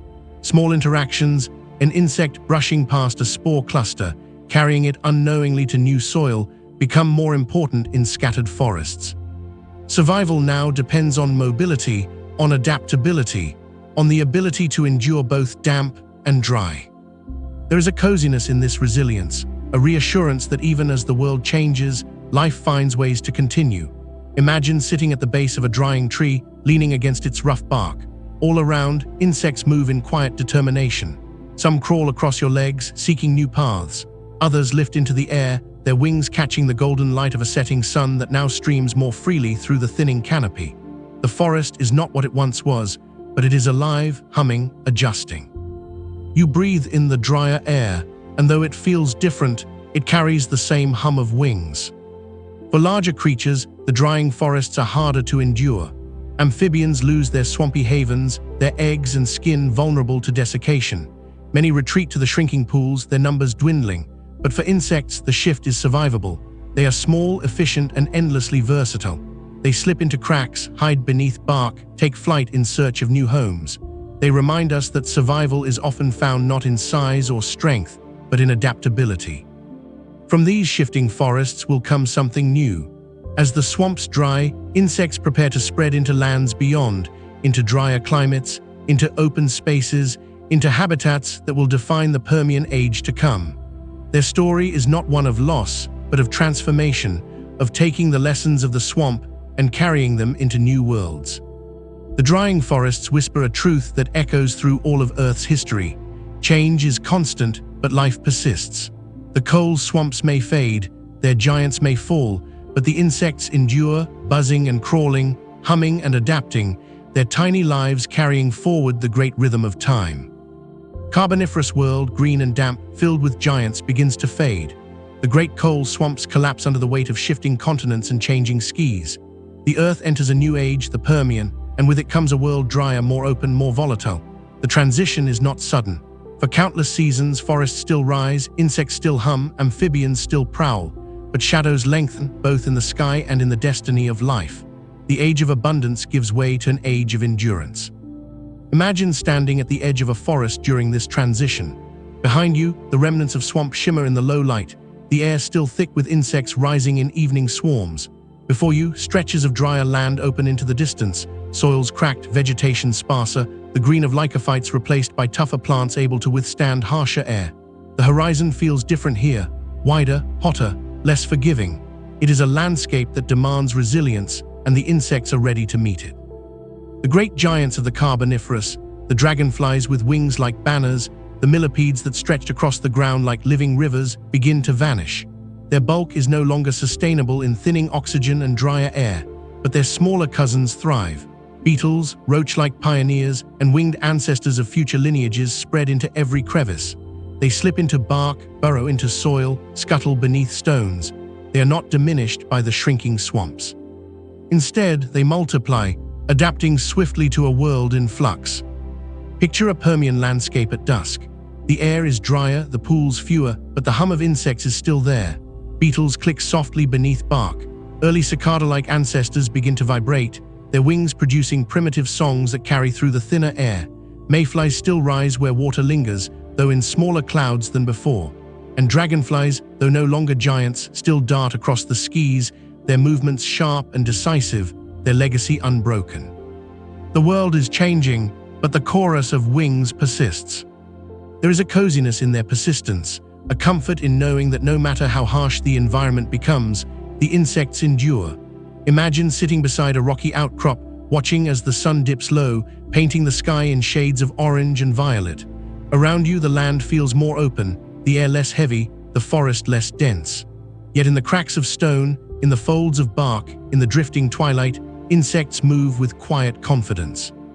Their resilience is palpable, woven into every hum, every crawl, every flicker of wings. And in the shadows of the Permian, new predators stir. Amphibians, struggling in the drying climate, give way to reptiles whose eggs can survive away from water. These reptiles begin to prowl the forests, snapping up insects as readily as amphibians once did. Yet even here, the insects adapt. They scatter, swarm, burrow, and hide. Their smallness becomes their strength, their adaptability, their shield. The shadows deepen, not only with the rise of new challenges, but with the whispers of catastrophe to come. For at the end of the Permian lies one of the greatest extinctions in Earth's history, a cataclysm that will sweep away most of life. But even now, in the fading light of the Carboniferous and the dawning of the Permian, insects are preparing. Their diversity, their adaptability, their sheer persistence will carry them through storms that few others will survive. Imagine the twilight chorus in this changing world. It is softer now, less overwhelming than in the height of the Carboniferous, but no less meaningful. Each hum of wings, each rustle in the soil, each flicker of movement in the bark is a note in the ongoing symphony of life. The swamps may shrink, the giants may fall, the forests may dry, but the insects remain, cozy and determined, shadows flickering into the next age. The shadows of the Permian remind us that history is not only made in abundance, but also in endurance. Life does not only bloom in golden ages, it persists in twilight, survives in hardship, and carries its spark through darkness. The insects, small and countless, carry that spark now, their wings whispering through the dry air as the earth prepares for its next great chapter. The amphibians had ruled the swamps alongside insects for millions of years, but as the earth's forests dried and climates shifted, new creatures stepped forward, the reptiles.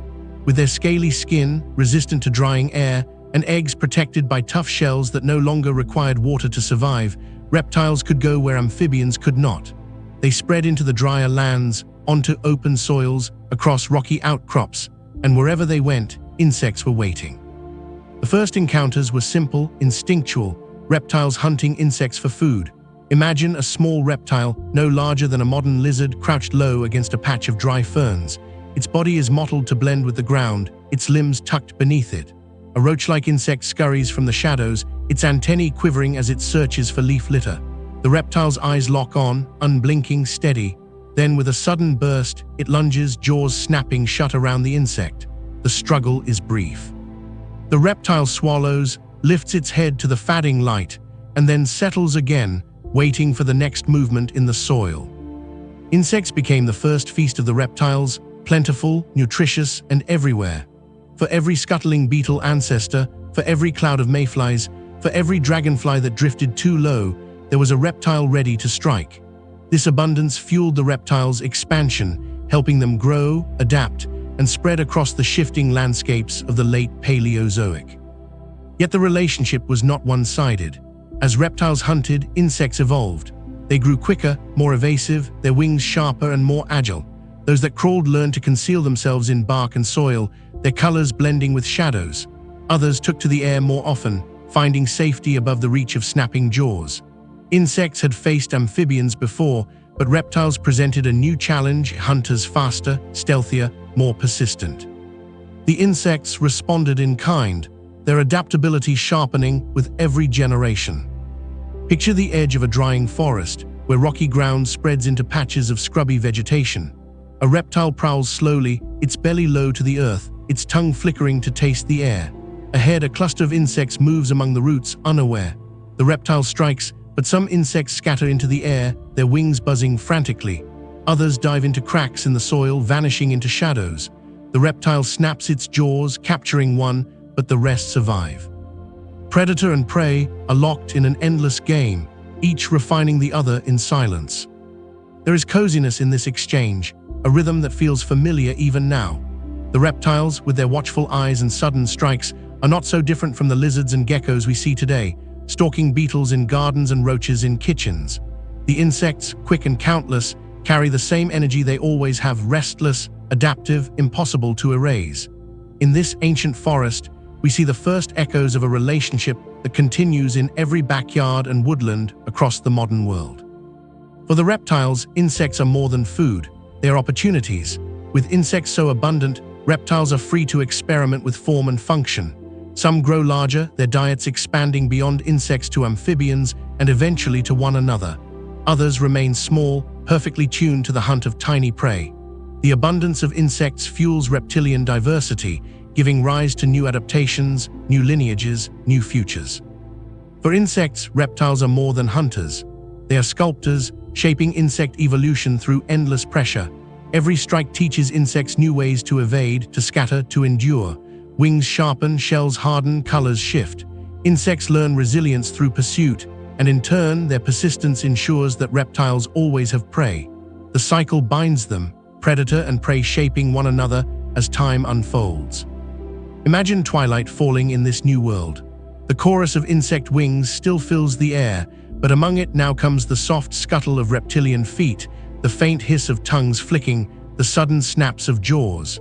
The insects hum, the reptiles prowl, and together they weave a new rhythm into the changing earth. The swamps may have faded, but life continues, adapting, reshaping, persisting.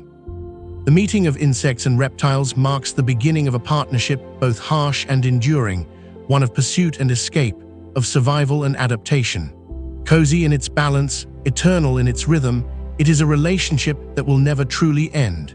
Even today, in the flick of a lizard's tongue and the startled buzz of a beetle taking flight, the story of the late Paleozoic lives on. Great swamps of the Carboniferous are fading, their dominance giving way to landscapes more open, drier, and filled with new possibilities. In this changing world, plants themselves evolve. No longer content to spread their spores into water and hope for chance, they begin to develop something sturdier, more self-contained: the seed. Encased in a protective shell, nourished with food for its early growth, the seed can wait out dry seasons, endure harsher climates, and take root far from its parent. This small innovation will reshape the earth, and insects, ever-present companions, are there to carry the story forward. Imagine kneeling close to the dry soil of a late Paleozoic forest, where once you would have seen spores drifting like golden dust, now you notice something new: tiny seeds scattered among the roots and litter. They are not grand or obvious, but small, tough, persistent. A breeze may lift some into crevices. Rain may carry others into hollows. But more often than not, insects are the ones who stumble upon them, move them, carry them unknowingly across the land. Picture a beetle ancestor exploring the crevices of a cracked log. As it crawls, its legs brush against a cluster of tiny seeds, scattering some into the soil below. Another insect, drawn by the faint nutrients clinging to a seed's surface, picks it up and carries it away, dropping it elsewhere when the scent fades. Even without intention, the insects become gardeners, dispersing seeds across the drying forests. Their small movements ripple into vast changes, spreading plants into new places, preparing the land for a future of meadows, groves, and flowering fields yet unborn. For the plants, this is resilience. Seeds no longer rely solely on water for reproduction, no longer remain tied to swamps and marshes. They can endure dry air, survive seasons of scarcity, and wait patiently for the right conditions to grow. For the insects, it is an opportunity. Seeds offer food in small ways, from the nutrients on their shells to the tissues within. Those who nibble or carry them unwittingly shape their destiny. Insects become part of the story of seeds, just as seeds become part of the story of insects. There is a coziness in this partnership, even in its infancy. Imagine sitting beneath a Permian tree, its bark rough beneath your back, as you sift through the litter at your feet. Among dried fronds and brittle leaves, you find seeds tucked into crevices, some split open, others whole and waiting. Insects scurry among them, beetle-kin nosing curiously, roach-like ancestors brushing against them, tiny crawlers vanishing into their cracks. The air is warm and dry, but here in the shadows of roots and leaves, life is preparing quietly for the future. The significance of these seeds cannot yet be seen. The insects are not pollinators, not yet the dancers of flowers or the buzz of gardens, but the groundwork is being laid. The partnership of plants and insects, tentative and accidental in the Carboniferous, deepens in the Permian with seeds. The insects move them, scatter them, bury them. The plants offer resilience in return, becoming a more reliable presence in changing climates. Together, they are beginning a collaboration that will, millions of years later, explode in a riot of color and scent when flowers bloom. Even now, though there is beauty in their subtle work, imagine twilight falling across the forest. The air hums with insects, while seeds lie hidden in soil and moss, each one a promise waiting for tomorrow. A beetle crawls across your hand, a seed fragment clinging to its leg, unnoticed by the insect but significant to the forest's destiny. You realize in this moment that the smallest interactions, a seed carried an inch, a spore brushed from a wing, can shape the very face of Earth. The seeds of the future are quiet, humble things. They do not tower, they do not hum, they do not shimmer in swarms, yet they carry within them forests, meadows, worlds yet to come. And the insects buzzing and crawling in the cozy dusk are their companions, their couriers, their gardeners. Together they whisper the first hints of what is to come, a world not only of towering ferns and swamps, but of flowers, fruit, and buzzing pollinators. A world still millions of years away, but already planted in the soil of the late Paleozoic. Not all life thrives in abundance. Some survive in the overlooked corners, the forgotten edges, the narrow margins where others cannot endure. Insects, small and adaptable, have always known this truth. As the great swamps of the Carboniferous faded into the drier landscapes of the Permian, it was in these hidden, marginal spaces that insects found their strength. Imagine walking through a late Paleozoic forest at midday. The air is hot and dry, the canopy thinner than before, sunlight pouring onto cracked soil. Pools that once glistened with mayflies have shrunk into patches of mud, their surfaces hardening under the heat. Many creatures struggle here. Amphibians linger near the last damp hollows, their bodies tied to water. Larger reptiles hunt warily, their strength tested by scarcity. But the insects, they thrive. They vanish into crevices, scuttle beneath bark, burrow into soil, hiding where moisture lingers and predators cannot follow. Picture a fallen tree trunk, its bark peeling away in curling layers. To the casual eye, it looks abandoned, lifeless, but peel back the bark, and you find it alive with movement. Beetle ancestors scurry through narrow corridors. Roach-like insects cling upside down, waiting for darkness to emerge. Tiny larvae wriggle in the soft wood, their bodies feeding on the decay, turning it into fertile soil. The tree may have fallen, but to the insects, it is a city, a fortress, a feast. At the edge of a cracked rock, another world thrives. Ant-like pioneers, not yet true ants, but their distant precursors, crawl in coordinated lines, carrying fragments of food into the shelter of fissures.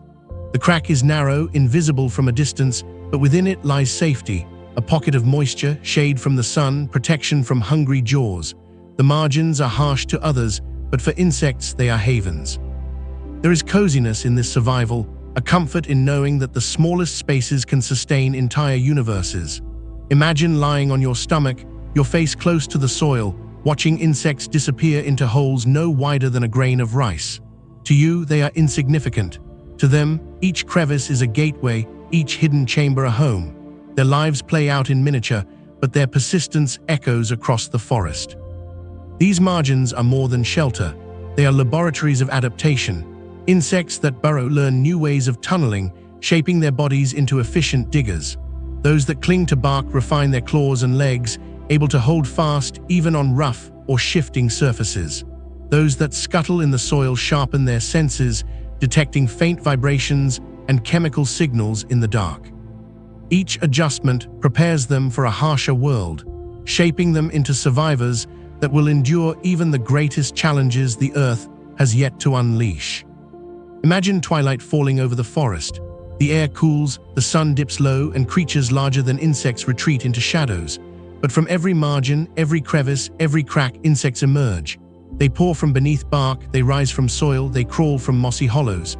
The forest hums not with giants, but with the countless small lives that have waited patiently for this hour. Their wings buzz in the dusk, their legs scuttle across wood and stone, their antennae test the cooling air.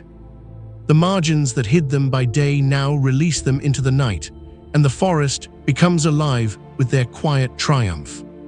The survival of insects in the margins tells us something essential.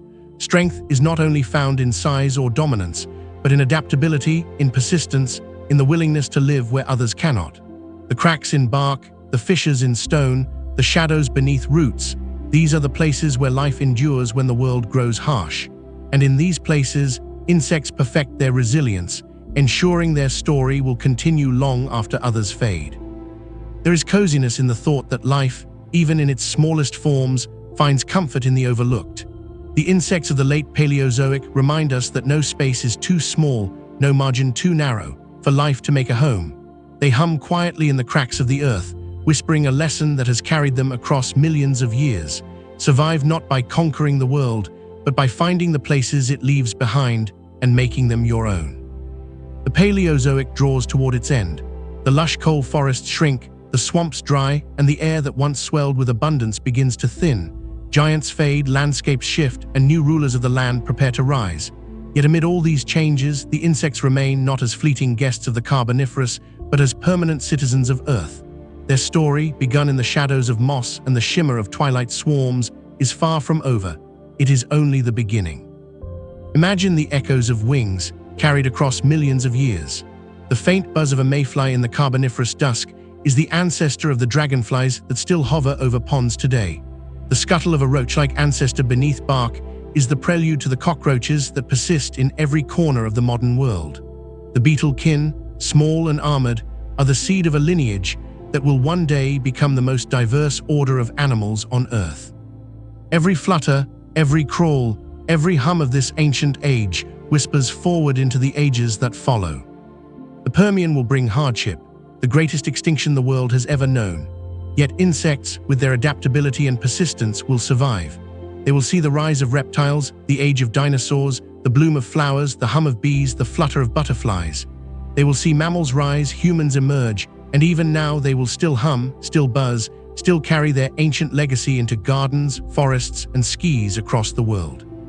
There is coziness in this continuity, a comfort in knowing that the sound of wings we hear today is not new but ancient. When a dragonfly hovers above a pond in summer, it is echoing Meganura. When beetles scurry beneath bark, they are walking the same hidden paths as their ancestors did 300 million years ago. When cicadas sing, when bees buzz, when crickets chirp at dusk, they are continuing the twilight chorus first heard in the swamps of the Paleozoic.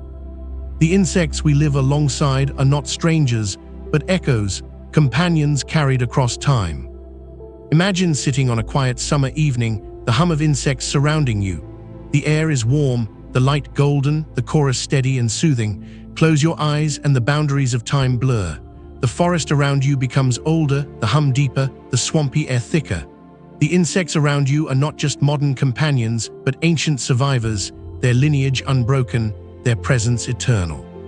In this moment, you are sharing space, not only with the insects you see, but with the ghosts of every wingbeat that came before. The legacy of insects is not grandeur or dominance, though they have known both. It is persistence. It is the ability to survive in margins, to thrive in abundance, to adapt in hardship. Their story is not written in sudden bursts of glory, but in the quiet, steady hum that never fades. Insects are the background music of Earth, the gentle chorus that has accompanied every age, every rise, every fall. And so, as the Paleozoic closes and the Permian begins, the insects remain. Their wings hum softly in the dry air, their bodies scuttle in the cracks of bark, their presence as constant as the breath of the earth itself. Giants may fall, forests may vanish, climates may shift, but the insects whisper through it all, we endure. The echoes of the Paleozoic still live today, in every buzzing summer meadow, in every swarm rising from a pond at dusk, in every beetle hidden beneath bark. Their cozy presence binds past and present, reminding us that life is not only about the extraordinary, but about the persistence of the small, the humble, the countless. The insects of the Paleozoic are gone, but their story hums in every corner of our world, an eternal echo, a promise carried on wings. And so our journey through the Paleozoic insects comes to a close. We began in still, silent forests where the air waited patiently for its first chorus. We watched wings unfurl in clumsy flutterings, then sharpen into mastery. We saw the skies fill with giants, dragonflies larger than birds, their shadows falling across the swampy ground. We walked beside Arthropleura on the forest floor, knelt in miniature worlds of moss and droplets, and listened to the twilight chorus of wings that turned silence into song. Together we traced the arc of abundance and decline, the great oxygen high that birthed giants, the slow fall of those giants as the air thinned, the drying forests that tested every creature. We watched insects adapt, hiding in bark, scuttling into soil, humming in margins where others could not endure. We saw them encounter amphibians, reptiles, and plants, weaving the first threads of partnerships that will shape every future age. Through every change, one truth has remained: insects endure. Their strength lies not in size or spectacle, but in persistence, adaptability, and quiet resilience. From the shimmering dance of mayflies to the patience of beetles beneath bark, from the hunters of the sky to the caretakers of the soil, they have been the heartbeat of the forest, the hum beneath every story of life. Close your eyes and listen once more. The buzz of wings you hear today is the same that once filled the Carboniferous swamps. The scuttle of a beetle in the garden echoes the movements of ancestors that scurried beneath lycophyte roots. The twilight songs of crickets and cicadas carry forward the first music of the swamp. In every hum, every flutter, every tiny presence, the Paleozoic still whispers to us. The giants have fallen, the forests have dried, the ages have turned, but the insects remain. They are the quiet survivors, the eternal companions, the wings that never fade. And with that, we close the chapter on insects of the Paleozoic. The story continues, as it always does, into new ages, new challenges, new wonders. But the hum of wings is with us still, carrying forward across time, cozy and enduring, like a lullaby sung by the earth itself.